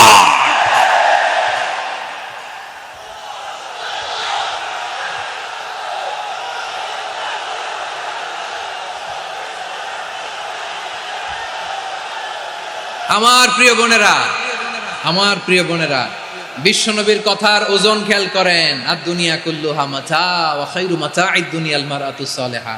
দুনিয়ার সবকিছুই অ্যাসেট, এর মধ্যে সবচেয়ে দামি অ্যাসেট নেককার নারী। আপনার গর্ভ যে কত দামি আপনি জানেন না। নিজের সময়টাকে কাজে লাগান, কোরআন পড়েন, সুন্নাহ পড়েন। আপনার অনেক দায়িত্ব ঘরে। You are the MD of your family. একটা family it's a very big institution. পরিবার একটা অনেক বড় প্রতিষ্ঠান। And you are the MD of your institution. আপনি এই পরিবারের MD, managing director of your family. এখানে আপনার কত দায়িত্ব। আপনি ছেলে মেয়েদেরকে তারবিয়া করবেন, আপনি আপনার স্বামীর জন্য ঘরটার জান্নাতের নীর বানাবেন, আপনার জন্য জান্নাতের ডুপ্লেক্স বাড়ি ওইখানে তৈরি করে রাখবে কে? আপনি যে কত দামি আপনি জানেন না। নারীদেরকে আল্লাহ বানিয়েছেন উচ্চতর করে, নিম্নতর নয়। নারীদেরকে ছোট্ট জিনিস দিলে এটার বড় করে দেয়। নারীদেরকে ভ্রূণ দিলে, শুক্রাণু দিলে নারী এটারে বাচ্চা হিসেবে উপহার দেয়, ঠিক কিনা? বিয়ের মাধ্যমে স্বামী যখন তার শুক্রাণু তার স্ত্রীকে উপহার দেয়, স্ত্রী রিটার্নে কি উপহার দেয়? ফুল ফর্ম বেবি, মানব সন্তান। দেখছেন, আপনি দিলেন একটু, উনি দিছে বিশাল। আপনি যদি নারীকে বাজার এনে দেন, নারী এটাকে সুস্বাদু খাবারে রূপান্তর করে দেয়। আপনি তাকে একটা মুচকি হাসি দিয়ে দেন, সে তার কলিজা দিয়ে দেয়। কিন্তু যদি আপনি তার মনে কষ্ট দেন, সে আপনার জীবনকে জাহান্নাম বানায়া দেয়। খবর আছে। নারীর মন বুঝতে পারলে নেয়ামত, বুঝতে না পারলে কিয়ামত, ঠিক কিনা বলে? কত দামি আপনি জানেন না, জানেন না আপনি কত দামি, অনেক দামি আপনি। আপনাদেরকে যেন ভোগের সস্তা পণ্য বানাতে না পারে, আপনাদেরকে সচেতন থাকতে হবে, সজাগ থাকতে হবে, কনসার্ন থাকতে হবে। শয়তানের ওই হাতছানির দিকে আর নজর দেওয়া যাবে না। তাহলে কেন আল্লাহ তাআলা এই ফাহশা, অশ্লীলতাকে হারাম করলেন? এক নাম্বার, এতে হিউম্যান ডিগনিটি কমে। দুই নাম্বার, এতে মানুষের অধিকার নষ্ট হয়। আপনি বিয়ে করেছেন, এরে পরকিয়া করেন, ওর সাথে এরকম আছে না নাই? স্ত্রীর অধিকার নষ্ট করেছেন। আপনি বিবাহ সম্পর্কে আবদ্ধ হয়েছেন তার সাথে, আপনি পরকিয়া করেন ওই ছেলের সাথে, আপনি আপনার হাজবেন্ডের সাথে বিট্রে করেছেন। এজন্য আল্লাহ অশ্লীলতাকে হারাম করেছে। অশ্লীলতাকে হারাম করার আরেকটা কারণ হচ্ছে আল্লাহ তাআলা এই হিউম্যান জেনারেশনকে, এটাকে প্রিজার্ভ করতে চায়। হিফজুন নাসল, এটা মাকাসিদুশ শরিয়ার অনেক গুরুত্বপূর্ণ একটা মাকাসিদ, অনেক গুরুত্বপূর্ণ। আপনার নাসল, আপনার জেনারেশনকে সংরক্ষণ করা। এই যে আসতেছে ফেব্রুয়ারি, কত ফেব্রুয়ারি জানো? এটা কি বিশ্ব ভালোবাসা দিবস? হ্যাঁ, কি দিবস? এই বিশ্ব ভালোবাসা দিবসের সাথে মুসলমানদের কোনো সম্পর্ক নাই। আমার প্রিয় ভাইরা, এই যে আপনি অবৈধ সম্পর্কে জড়ালেন, কেন আল্লাহ অশ্লীলতাকে হারাম করেছে দেখেন। বলতেছিলাম যে এটা আপনার নাসল, আপনার জেনারেশন, আপনার লিনিয়েজ, আপনার বংশকে প্রিজার্ভ করা। কে কার বাবা, কে কার মা, বাবা মা জানা, প্রজন্মকে প্রিজার্ভ করা, এটা ইসলাম ওয়াজিব করে দিয়েছে। এই যে অবৈধ সম্পর্কের কারণে, বিশ্ব বেহায়া দিবসের কারণে, এগুলোর আউটকাম, আউটপুট হিসেবে মাঝে মাঝে ঢাকা মেডিকেলের ডাস্টবিনে নবজাতকের বাচ্চার কান্নার আওয়াজ শুনতে পাওয়া যায়। চট্টগ্রাম মেডিকেলের ডাস্টবিনে নবজাতকের কান্না শুনতে পাওয়া যায়। বীর চট্টলার মুসলমানেরা বুঝতে পারলে আওয়াজ করে বলেন, এই যে চট্টগ্রাম মেডিকেলে যে নবজাতকটা পাওয়া গেল, ওর বাবাকে আমাকে বলেন, ওর বাবাকে, ওর মাকে, ও কোন ফ্যামিলির সন্তান কেউ জানে? আপনি হিউম্যান ডিগনিটিকে অপমান করেছেন না? আপনি তার ভবিষ্যৎকে অন্ধকার করেছেন না? আপনি তার লিনিয়েজকে প্রশ্নবিদ্ধ করে দিয়েছেন না? এই জন্য আল্লাহ তাআলা অশ্লীলতাকে আমাদের জন্য হারাম করে দিয়েছেন। পড়েন সুবহানাল্লাহ। এই জন্য রাব্বুল আলামিন বলেন, কুল ইন্নামা হারামা রাব্বিয়াল ফাওয়াহিশা মা যাহারা মিনহা ওয়া মা বাতান। প্রকাশ্য অপ্রকাশ্য সব অশ্লীলতাকে হারাম ঘোষণা করে দিয়েছে কে? আবার দুনিয়ার বুকে যারা অশ্লীলতার প্রসার করে তাদের জন্য শাস্তি মজুদ রেখেছে কে?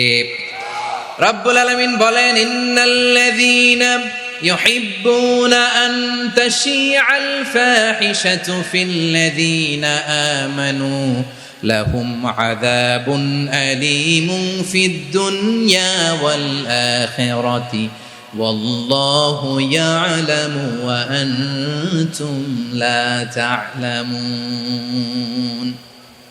নিশ্চয়ই যারা বিশ্বাসীদের মাঝে অশ্লীলতার প্রচার প্রসার করতে চায় তাদের জন্য আমি মর্মন্তুদ শাস্তি প্রস্তুত করে রেখেছি, দুনিয়াতেও রেখেছি, আখিরাতেও রেখেছি। ঘোষণাটা কার? যারাই নাটকের নামে, সিনেমার নামে, রূপালী জগতের নামে, মুভির নামে, ওটিটি প্ল্যাটফর্মের নামে আমার সমাজে অশ্লীলতা ছড়াতে চায় তাদের জন্য কঠিন মর্মন্তুদ শাস্তি মজুদ রেখে দিয়েছে কে? ও আমার বোনেরা, এখনো আপনি জাগবেন না? এখনো আপনার চিন্তার দুয়ারে এখনো নাড়া পড়ে নাই? ওরা আপনাকে উলঙ্গ বানাতে চায়, ওরা আপনাকে আইটেম গার্ল বানাতে চায়। এজন্য ইসলাম অশ্লীলতাকে হারাম করেছে। হারাম। ইসলাম বলেছে যোজন যোজন দূরে থাকো। ওরা বলে না, কাছে আসো, কাছে আসার গল্প, ক্লোজ আপ ওয়ান, কাছে আসার গল্প আছে না নাই? চট্টগ্রামে তো এগুলো নাই মাশাআল্লাহ। হ্যাঁ, এখানেও আছে ক্লোজ আপ ওয়ান, কাছে আসার গল্প। আল্লাহ বলেন ওয়ালা তাকরাবুজ জিনা, কাছেও এসো না, জিনা থেকে যোজন যোজন কিলো দূরে থাকো। ওরা বলে কাছে আসার গল্প। আমার বীর চট্টলার ভাইয়েরা, কাছে আসতে হলে আমরা কোরআনের কাছে আসব, কাছে আসতে হলে নবীর কাছে আসব, কাছে আসার গল্প হবে আমার রবের কাছে আসার গল্প। চিল্লায় বলো ঠিক কিনা?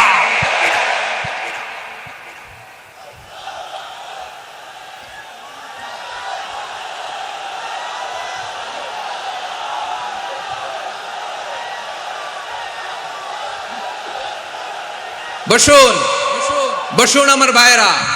তাহলে অশ্লীলতার সাথে আমাদের কোনো সম্পর্ক? সবাই বলতে পারেননি, আওয়াজ করে বলুন, অশ্লীলতার সাথে আমাদের কোনো সম্পর্ক? আমরা এই সমস্ত ক্লোজ আপ ওয়ান, কাছে আসার গল্পের প্রোগ্রামে যাব? আমরা কোন ধরনের অশ্লীল কন্টেন্ট সোশ্যাল মিডিয়ায়, টিভিতে দেখব? কি যুগ যে আমরা কাটাচ্ছি আপনি কল্পনা করতে পারবেন না। পর্ন ইন্ডাস্ট্রি, নারী পুরুষের বস্ত্রহীন যুগল দৃশ্য, এইটাকে দিয়ে ওরা কোটি ডলারের ইন্ডাস্ট্রি বানিয়েছে। পুরো মানব ইতিহাসে এরকম জঘন্য সময় মানব ইতিহাস পার করে নাই। পর্ন এটা ইন্ডাস্ট্রি হয়ে গেছে। আমাদের এই যুবকগুলো, জেনজিগুলো, ওদের চরিত্র বাঁচাবে কি করে? কেমন করে হেফাজত করবে ওদের এই মূল্যবান চরিত্র? আমার প্রিয় ভাইয়েরা, এই অশ্লীলতার দ্য লেটেস্ট ভার্সন হচ্ছে LGBTQ, শরীফ থেকে শরীফা। শুনছেন আপনারা? দেখতে পুরুষ, আসলেই পুরুষ, সুস্থ একজন পুরুষ, 4 সন্তানের বাবা, বলে আমি মনে মনে নারী। দেখতে নারী, সুস্থ নারী, আসলেই সে দিব্যি একজন নারী, বলে আমি মনে মনে পুরুষ। সবচেয়ে ভয়ঙ্কর অশ্লীলতার সবচাইতে লেটেস্ট ভার্সন হচ্ছে এই ট্রান্সজেন্ডারিজম। সুস্থ পুরুষ তার বায়োলজিক্যাল গ্রোথকে হরমোন দিয়ে স্টপ করে দিয়ে সে সার্জারি করে নারী হতে চায়, সুস্থ নারী পুরুষ হতে চায়। পুরুষ পুরুষের প্রতি সেক্সুয়ালি আকর্ষণ বোধ করে। এটা লূত আলাইহিস সালামের কওমের মধ্যে ছিল। এটাকেও আল্লাহ কোরআনে ফাহিশা বলেছেন। ওয়ালুতান ইয ক্বালা লিকাওমিহি আতাতুনাল ফাহিশাতা মা সাবাকাকুম বিহা মিন আহাদিম মিনাল আলামিন।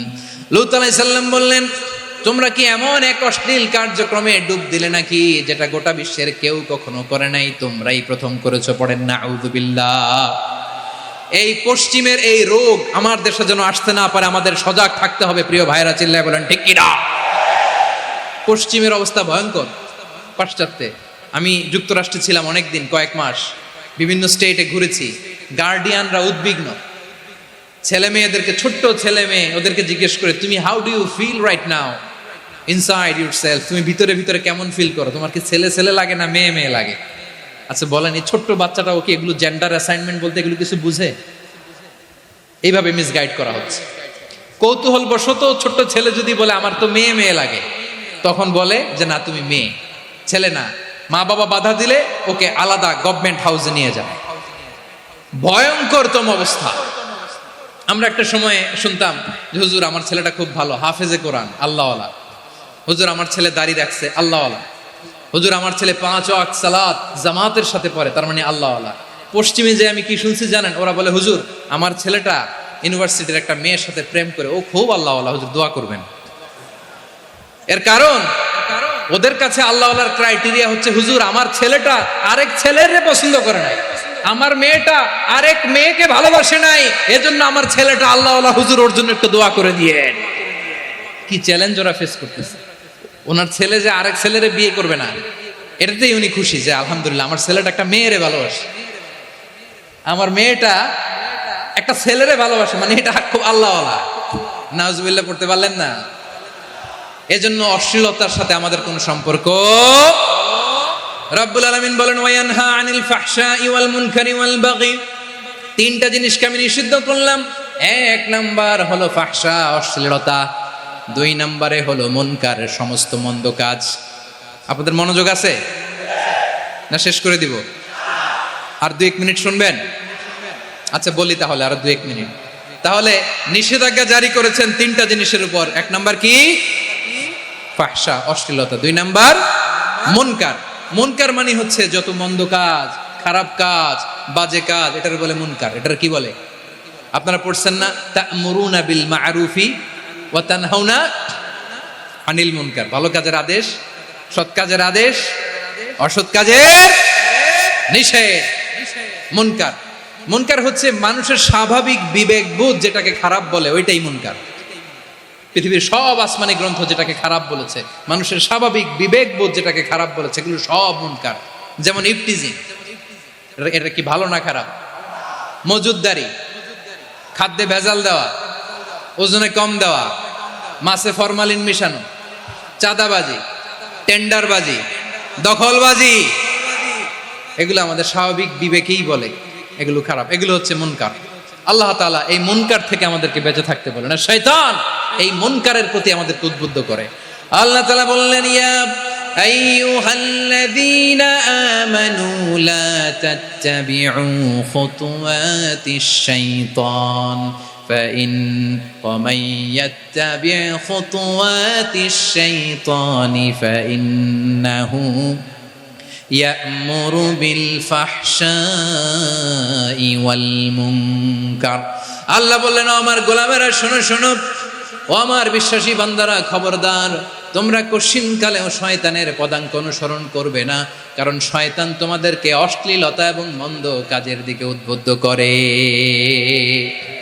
আমাদের কাজ হচ্ছে শয়তান আমাদেরকে যেদিকে নিতে চায় আমরা তার উল্টা দিকে যাব, ঠিক কিনা বলে? শয়তান এই মন্দ কাজকে আমাদের কাছে বিউটিফাই করে, চাকচিক্যময় করে আমাদের সামনে উপস্থাপন করে। এজন্য আল্লাহ বলেন মুনকারকে থামাতে হবে, মুনকার প্রতিরোধ করতে হবে। মুনকার প্রতিরোধের দায়িত্ব শুধু আমাদের নাকি? শুধু আপনার খতিব সাহেবের, ইমাম সাহেবের, নাকি মুসলিম উম্মার সবার? আওয়াজ করে বলুন, মুনকার অসৎ কাজ প্রতিরোধের দায়িত্ব কার?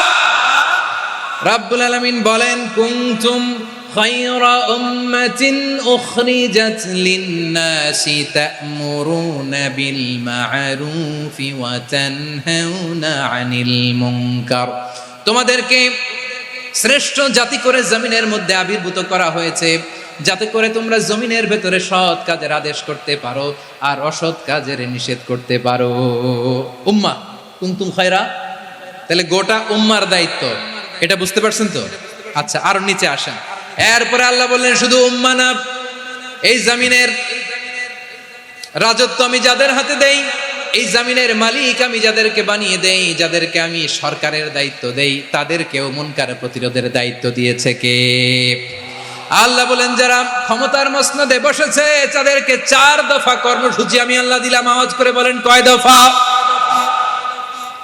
আল্লাহ বলেন আল্লাযীনা ইম্মাক্কান্নাহুম ফিল আরদি আকামুস সালাতা ওয়া আতাউয যাকাতা ওয়া আমারু বিল মা'রুফি ওয়া নাহাউ আনিল মুনকার ওয়ালিল্লাহি আকিবাতুল উমুর। যারা এই জমিনের উত্তরাধিকার হয়েছে তারা 4 দফা কর্মসূচি নিয়ে সামনে আগাবা। সালাত কায়েম করবা, যাকাত আদায় করবা, সৎ কাজের আদেশ দিবা, অসৎ কাজ থেকে মুনকার প্রতিরোধ করবা। আদেশটা কার? আমার প্রিয় চট্টলার ভাইয়েরা, পুরো উম্মার দায়িত্ব মুনকার প্রতিরোধ করা, সরকার প্রধানের দায়িত্ব মুনকার প্রতিরোধ করা। এরপর আল্লাহ বলেন প্রতিটা ফ্যামিলির যিনি প্রধান সিইও বাবা, প্রত্যেক বাবারও দায়িত্ব এই মুনকার প্রতিরোধ করা। আওয়াজ করে বলেন ঠিক কিনা? যেমনটি সাইয়েদনা লোকমান আলাইহিস সালাম ওনার কলিজার টুকরা সন্তানকে আদেশ করেছেন, ইয়া বুনাইয়া আকিমিস সালাতা ওয়া'মুর বিল মা'রুফি ওয়ানহা আনিল মুনকার। পড়েন সুবহানাল্লাহ। বাবা ছেলেকে সবক দিচ্ছে। কে সবক দিচ্ছে? কাকে? লোকমান আলাইহিস সালাম ছেলেকে বলতেছে, ওরে আমার কলিজার টুকরা সন্তান, ওরে আমার বাছা, নামাজ কায়েম করবা, সৎ কাজের আদেশ দিবা, আর মুনকার প্রতিরোধ করবা, অসৎ কাজ সমাজ থেকে খারাপ কাজকে ঝেঁটে বিদায় করে দিবা। তাহলে দেখেন আমি স্টেপ বাই স্টেপ নামলাম। পুরা উম্মার দায়িত্ব, জমিনের উত্তরাধিকারী আল্লাহ যাদেরকে বানিয়েছেন সরকার, তাদের দায়িত্ব, প্রতিটি ফ্যামিলির প্রধানের দায়িত্ব। এরপরে বিশ্বনবী বলেন সচেতন প্রতিটি মুসলিমের দায়িত্ব সমাজ থেকে মুনকারকে উৎখাত করা। বিশ্বনবী বলেছেন, মান রাআ মিনকুম মুনকারান ফালিয়ুগাইয়িরহু বিয়াদিহি ফাইন লাম ইয়াস্তাতি ফাবিলিসানিহি ওয়া ইন লাম ইয়াস্তাতি ফাবিকলবিহি ওয়া যালিকা আযআফুল ঈমান। সমাজে যে মুনকার দেখবে, খারাপ কাজ দেখবে, সে যেন হাত দিয়ে সেটাকে থামায়। কি দিয়ে? আপনাদের তো হাত নাই না? হাত আছে, হাত আছে। ওরা যেই হাত দিয়ে অন্যায় করে ওইটা প্রতিরোধের জন্য আমাদেরও হাত আছে না নাই? থামাতে হবে, থামাতে হবে।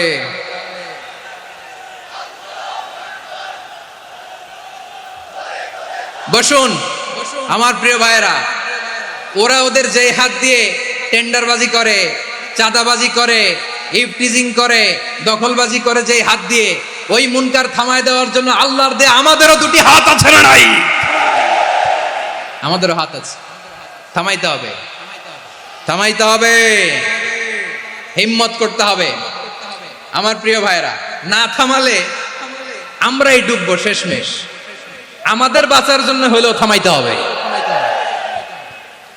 রব্বুল আলামিন বলেন, ওয়াত্তাকু ফিতনাতাল লা তুসিবান্নাল্লাযীনা যালামু মিনকুম খাসসা।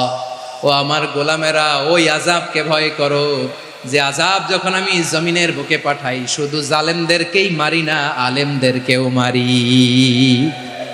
আযাব যখন আসে তখন শুধু জালিমই মরে না, আলেমও মরে। জানেন, মুসা আলাইহিস সালামের পায়ে একবার একটা লাল পোকা কামড় দিয়েছে, লাল পিঁপড়া। লাল পিঁপড়া কামড় দিলে খুব আরাম লাগে না? কি লাগে? হ্যাঁ, জ্বলে না? লাল একটা পিঁপড়া কামড় দিছে, তো উনি রেগে মেগে পাশি দেখে লাল পিঁপড়ার বাসা, পা দিয়ে ডলে মুছে সবগুলো পিঁপড়া মেরে ফেলছে। এই ঘটনাটা আল্লাহ ঘটিয়েছেন। এজন্য মুসা আলাইহিস সালাম ছিলেন কালিমুল্লাহ, সরাসরি আল্লাহর সাথে কথা বলতেন। তিনি আল্লাহকে জিজ্ঞেস করেছিলেন, আল্লাহ তুমি যখন কোনো জনপদে আযাব পাঠাও, শাস্তি দাও, ওখানকার শুধু জালেমরাই তো মরে না, ভালো মানুষগুলাও মরে, তো আযাব দিবা মুশরিকদের উপর দিবা, অবাধ্যদের উপর দিবা, ভালো মানুষগুলারে মারো কেন? আল্লাহ বললেন, মুসা তোমার যে কামড় দিছিল পায়ের মধ্যে পিঁপড়া, কয়টা পিঁপড়া? জোরে বলেন। একটা পিঁপড়া, তো সবগুলারে মারলা কেন? রেগে মেগে পুরো পিঁপড়ার বাসা ভেঙে মেসাকার করলা কেন? এই মুসা, আমি যখন অ্যাকশনে যাই, আমি যখন শাস্তি দেই, তখন এত বাস বিচার করা হয় না, বাস বিচার করা যায় না। যখন অ্যাকশনে যাওয়া হয় ওইটা ডাইরেক্ট অ্যাকশন হয়ে যায়। চিল্লায় বলো ঠিক কি না? এজন্য আমাদের বাঁচার জন্য হলেও এই পাপ থামাতে হবে, এই শয়তানের অট্টহাসি থামাতে হবে, অন্যায় অপরাধ সমাজ থেকে আমাদের থামাতে হবে। কারণ আযাব আসলে ওরাও মরবে, আমরাও মরব। একটা জাহাজ 2 তলা, আপনি আছেন 2য় তলায়। শুনতেছেন? শুনতেছেন? জাহাজ কয় তলা? আপনি কোন তলায়? 2য় তলায়। নিচের তলার কিছু লোক জাহাজের তলা ছিদ্র করতে আরম্ভ করছে। কি ছিদ্র করতেছে? আচ্ছা, জাহাজের তলা ছিদ্র করলে তলা দিয়ে কি ঢুকে? এখন আপনি যদি বলেন আমার কি, আমি তো 2 তলায়, আমার কি, আমি তো সেফ, আমি তো সেফ জোন, আমি তো ভালো আছি, আমি তো ভালো আছি, ওরা ছিদ্র করে ওরা মরবে। আসলে কি শুধু ওরা মরবে, নাকি তলা ফুটো হলে ভিতরে পানি ঢুকলে আপনারও শরীর সমাধি হবে? তলা দিয়ে যখন পানি ঢুকবে, জাহাজ ঢুকলে আপনিও মরবেন। এজন্য নিজে মরার আগে ওই পাগলগুলোর নিচতলায় যে থামাতে হবে। চিল্লায় বলেন ঠিক কি না? এজন্য আল্লাহ বললেন, মুনকার প্রতিরোধের দায়িত্ব সমাজের টপ টু বটম সবার। পুরো আম্মার দায়িত্ব, সরকার প্রধানের দায়িত্ব, প্রতিটি ফ্যামিলির প্রধান বাবার দায়িত্ব, বিশ্বনবী বললেন প্রতিটি সচেতন মুসলিমের দায়িত্ব। এজন্য মুনকার প্রতিরোধ করার দরকার আছে না নাই? সমাজে এই যে ইফটিজিং হয়, আপনার বোনের বয়সী একটা মেয়েকে কিছু বকাটে টিটকারি করে, এই বলে সেই বলে, নোংরা কথা বলে, রাস্তায় দেখেও আপনি পাশ দিয়ে না দেখার মতো চলে যান কেন? আপনি দাঁড়ান না কেন? আপনি দাঁড়ালেই তো থেমে যাবে, কারণ সত্যের যে শক্তি তার সামনে মিথ্যা মুখ থুবড়ে পড়ে। আপনার সামনেও কিছুই না, নাথিং। আপনি দাঁড়ান, ওকে প্রশ্ন করেন যে আমার বোনকে তুমি ডিস্টার্ব করো কেন? আপনাকে দেখে আরো 5 জন দাঁড়াবে, 5 জনকে দেখে আরো 10 জন দাঁড়াবে। আমাদের নীরবতা আর আমাদের নিশ্চুপ থাকাই জালিমদেরকে আরো শক্তিশালী জালিম বানিয়েছে। এজন্য মুনকার প্রতিরোধের দায়িত্ব আমাদের সবার।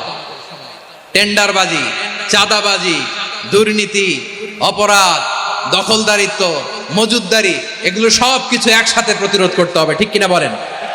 একটা মানবিক সমাজ যদি চাই, প্রতিরোধ করতে হবে। প্রিয় ভাইয়েরা, আল্লাহর শপথ নিয়ে বলি, এই নাসিহাতগুলো সবার জন্য, সব দলের জন্য, সব মতের মানুষের জন্য। আমরা কোনো দলের প্রতি মানুষকে ডাকি না, আমরা ডাকি ইসলামের দিকে। সব দলের, সব মতের, সব মানুষদেরকে আমরা আহ্বান জানাই, আসুন আমরা একটা সুন্দর সমাজ বিনির্মাণ করি। এই যে নতুন বাংলাদেশের এক সুযোগ এসেছে, আর জীবনে হয়তো আসবে না, সামনের 100 বছরে এই সময় আসবে না। আসুন দেশটাকে আমরা সাজাই, আসুন আমরা দুর্নীতি বন্ধ করি, আসুন আমরা চাঁদাবাজি বন্ধ করি, আসুন আমরা দখলদারিত্ব বন্ধ করি, আসুন আমরা এক দল আরেক দলকে নিশ্চিহ্ন করার যে রাজনীতি, এটা বন্ধ করি। সব দলের প্রতি আমার আহ্বান। আমি কিছুদিন আগে একটা নিউজ দেখলাম, ওই যে লন্ডনে বসে জনাব তারেক রহমান সাহেবকে আমি ধন্যবাদ দিতে চাই।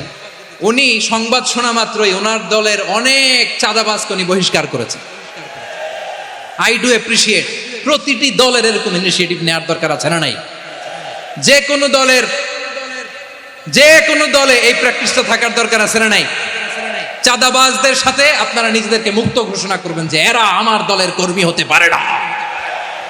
আমরা চাঁদাবাজ মুক্ত বাংলাদেশ চাই, জুলুম মুক্ত বাংলাদেশ চাই, ফ্যাসিজম মুক্ত বাংলাদেশ চাই, গুণ খুন খারাপি মুক্ত বাংলাদেশ চাই।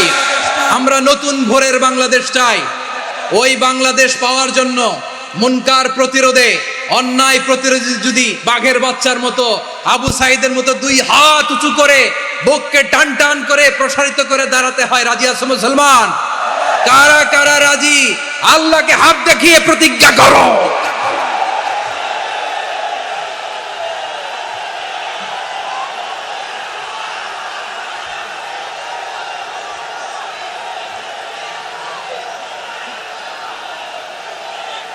আমার প্রিয় ভাইয়েরা, বসুন বসুন আমার ভাইয়েরা। রাব্বুল আলামিন বলেন, ওয়ায়ানহা আনিল ফাহশাই ওয়াল মুনকারি ওয়াল বাগি ইয়াইদুকুম লাআল্লাকুম তাযাক্কারুন। বসুন। আল্লাহ বললেন, আমি অশ্লীলতাকে নিষেধ করি, আমি সব ধরনের মন্দ কাজকে নিষিদ্ধ করি, সব শেষে আমি সীমা লঙ্ঘনকে তোমাদের জন্য নিষিদ্ধ করি। আলোচনা মনে আছে তো? না ভুলে গেছেন? নিষিদ্ধ করেছেন কয়টা জিনিস? 1 নম্বরে অশ্লীলতা, 2 নম্বরে মুনকার তথা সব মন্দ কাজ, 3 নম্বরে আল বাগি, সীমা লঙ্ঘন, ক্রসিং দ্য লিমিট। সীমা লঙ্ঘন করা ভালো না। We all should know our limits. চিল্লায় বলেন ঠিক কিনা?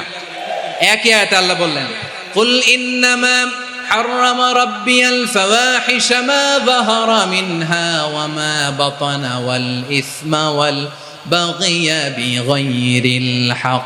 অন্যায় ভাবে যে অবাধ্য হয়, যে সীমা লঙ্ঘন করে, তাদেরকেও আমি এটা হারাম করে দিলাম। সীমা লঙ্ঘন করা হারাম, সীমা লঙ্ঘন করা হারাম। আল্লাহ বারবার আমাদেরকে ওয়ার্নিং দেয়। যখন আমরা থামি না তখন আল্লাহ ধরে, আর যখন ধরে তখন ছাড়ে না। ধরে না, ধরলে আল্লাহ। ফেরাউনকে কিন্তু হুট করে ধরে নাই, আপনারা জানেন 9 বার ওয়ার্নিং দিয়েছে। ফেরাউনকে আল্লাহ তাআলা ওয়ার্নিং দিয়েছিল কয়বার? বীর চট্টলার বীর সেনানীরা আওয়াজ করে বলেন, ফেরাউনকে ধরার আগে ওয়ার্নিং দেওয়া হয়েছিল কয়টা? রাব্বুল আলামিন বলেন, ওয়ালাকাদ আতাইনা মূসা 9 আয়াতিন বাইয়িনাত। 9টা মুআজিজা দেখিয়েছি, 1 2 3 বারবার এইভাবে রিমাইন্ডার, ওইভাবে রিমাইন্ডার, এইভাবে নসিহাত, ওইভাবে দাওয়া। ফাকুলা লাহু কাওলান লাইয়িনা, নরম করে বলো, সফট করে বলো, যত ওয়ে হতে পারে দাওয়া মেথডোলজি। মুসা আলাইহিস সালামের সব অ্যাপ্লাই শেষ, 10ম বারে যে আল্লাহ ধরছে। 10ম বারে যে ধরেছে। এজন্য আল্লাহ বলেন আমি সীমালঙ্ঘনকে পছন্দ করি না। কোরআনের অন্য আয়াতে বাগীকে বলা হয়েছে আল ইতিদা, সীমালঙ্ঘন যারা করে তাদেরকে আল্লাহ বলেছেন মুতাদিন। ওয়াকাতিলু ফি সাবিলিল্লাহিল্লাযীনা ইউকাতিলুনাকুম ওয়ালা তা'তাদু ইন্নাল্লাহা লা ইউহিব্বুল মুতাদিন। আমি সীমালঙ্ঘনকারীদেরকে কোশ্চিনকালেও পছন্দ করি না। আমরা যেন সীমালঙ্ঘন না করি, রাজি আছেন তো? যে কোনো ক্ষেত্রে ইবাদতে যেন সীমালঙ্ঘন না করি। অনেকে আমরা ইবাদতে সীমালঙ্ঘন করে ফেলি। বিশ্বনবী সাল্লাল্লাহু আলাইহি ওয়াসাল্লাম যেটা শিখিয়েছেন এর বাইরে যে অতিরিক্ত বুজুর্গ হতে চায়, এরকম আছে না নাই? করা যাবে না, কোনো ক্ষেত্রেই সীমালঙ্ঘন করা যাবে, এমনকি যুদ্ধ ক্ষেত্রেও না। বিশ্বনবী সাল্লাল্লাহু আলাইহি ওয়াসাল্লাম বলেন খবরদার যুদ্ধ ক্ষেত্রেও সীমালঙ্ঘন করো না। কি সুন্দর ইসলাম আমরা পেয়েছি। বিশ্বনবী বলেন খবরদার যুদ্ধের ময়দানে কোনো নারীর গায়ে হাত তোলো না, কোনো শিশুর গায়ে হাত তোলো না, কোনো গবাদি পশু হত্যা করো না, কোনো শস্য ক্ষেত্র ধ্বংস করো না, ইবাদতরত অন্য ধর্মের কোনো সন্ন্যাসীর গায়ে হাত তোলো না। বলেন সুবহানাল্লাহ। তাহলে আমরা সীমালঙ্ঘন করতে পারবো? প্রিয় ভাইরা, একটা সুখী, সমৃদ্ধ, শান্তির সমাজ, মানবিক সমাজ যদি আমরা গঠন করতে চাই, আমাদের আল্লাহর দেয়া কয়টা আদেশ মানতে হবে বলেন দেখি? সবাই বলেন কয়টা? আর বেঁচে থাকতে হবে কয়টা জিনিস থেকে? আওয়াজ করে বলেন কয়টা? আচ্ছা, আদেশ নাম্বার 1 কি ছিল বলেন? আল্লাহর আদেশ কি? 1 নাম্বার আদাল, ন্যায়পরায়ণতা।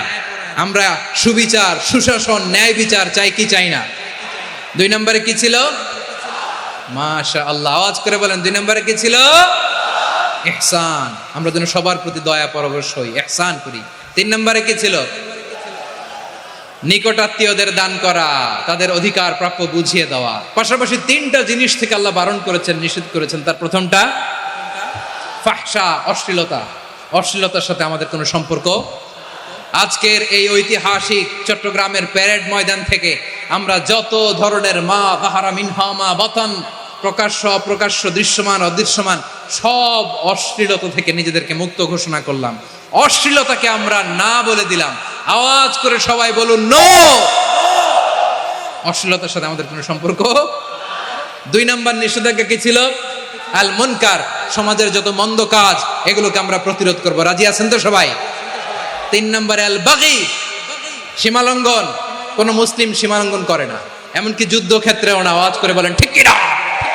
রাব্বুল আলামিন শেষে বললেন ইয়াইদুকুম লাআল্লাকুম তাযাক্কারুন, আল্লাহ তোমাদেরকে উপদেশ দেন যাতে তোমরা শিক্ষা গ্রহণ করো। আমরা উপদেশ দেব, আমরা জোর করে কাউরে কিছু মানাতে চাই না। লা ইকরাহা ফিদ্দিন ওয়া যাক্কির ফাইন্না যিকরা তানফাউল মুমিনিন। উপদেশ দিলে এটা মুমিনদের কাজে দেয়।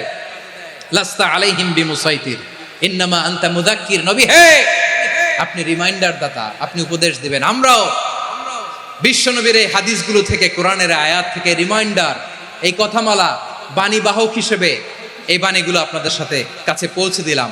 আমরা আল্লাহ তাআলার কাছে প্রার্থনা করি, আল্লাহ আমরা যেন আদল দিয়ে আমাদের সমাজকে গঠন করতে পারি। আল্লাহ আমরা যেন ইহসান করতে পারি, আমরা যেন নিকটাত্মীয়দের দান করতে পারি। আল্লাহ যত ধরনের অশ্লীলতা, অনাচার, মন্দ কাজ, সীমালঙ্ঘন, অবাধ্যতা থেকে যেন আমরা বেঁচে থাকতে পারি। আল্লাহ তাআলা আমাদের সবাইকে কথাগুলো বোঝার ও আমল করার তৌফিক দান করুক। হাযা মা ইনদি ওয়াল ইলমু ইনদাল্লাহ আলাইহি তাওয়াক্কালতু ওয়া ইলাইহি উনীব। প্রিয় ভাইরা, আমি আপনাদের সবার জন্য দোয়া করি, আপনারাও আমার জন্য দোয়া রাখবেন। আমাদের পাশেই আছেন আমাদের সকলের শ্রদ্ধাভাজন, আমাদের মুরব্বী আওলাদে রাসূল আনোয়ার হোসেন তাহের জাবির আল মাদানী হাফিজাহুল্লাহ ওয়া রাআ। সবাই বসুন। উঠবেন না? কেউ উঠবেন না? উঠলেন কেন? উঠলেন কেন? প্যারেড ময়দানের প্রোগ্রাম তো এরকম হইতে পারবে না। বসুন, এটা আল্লামা সাঈদীর স্মৃতি বিজড়িত মাহফিল। বসুন, বসুন, এই মাহফিলের আদব আছে। বসুন, বসুন। সুশৃঙ্খল ভাবে আমরা আখির মোনাজাতে অংশগ্রহণ করব। আওলাদে রাসূল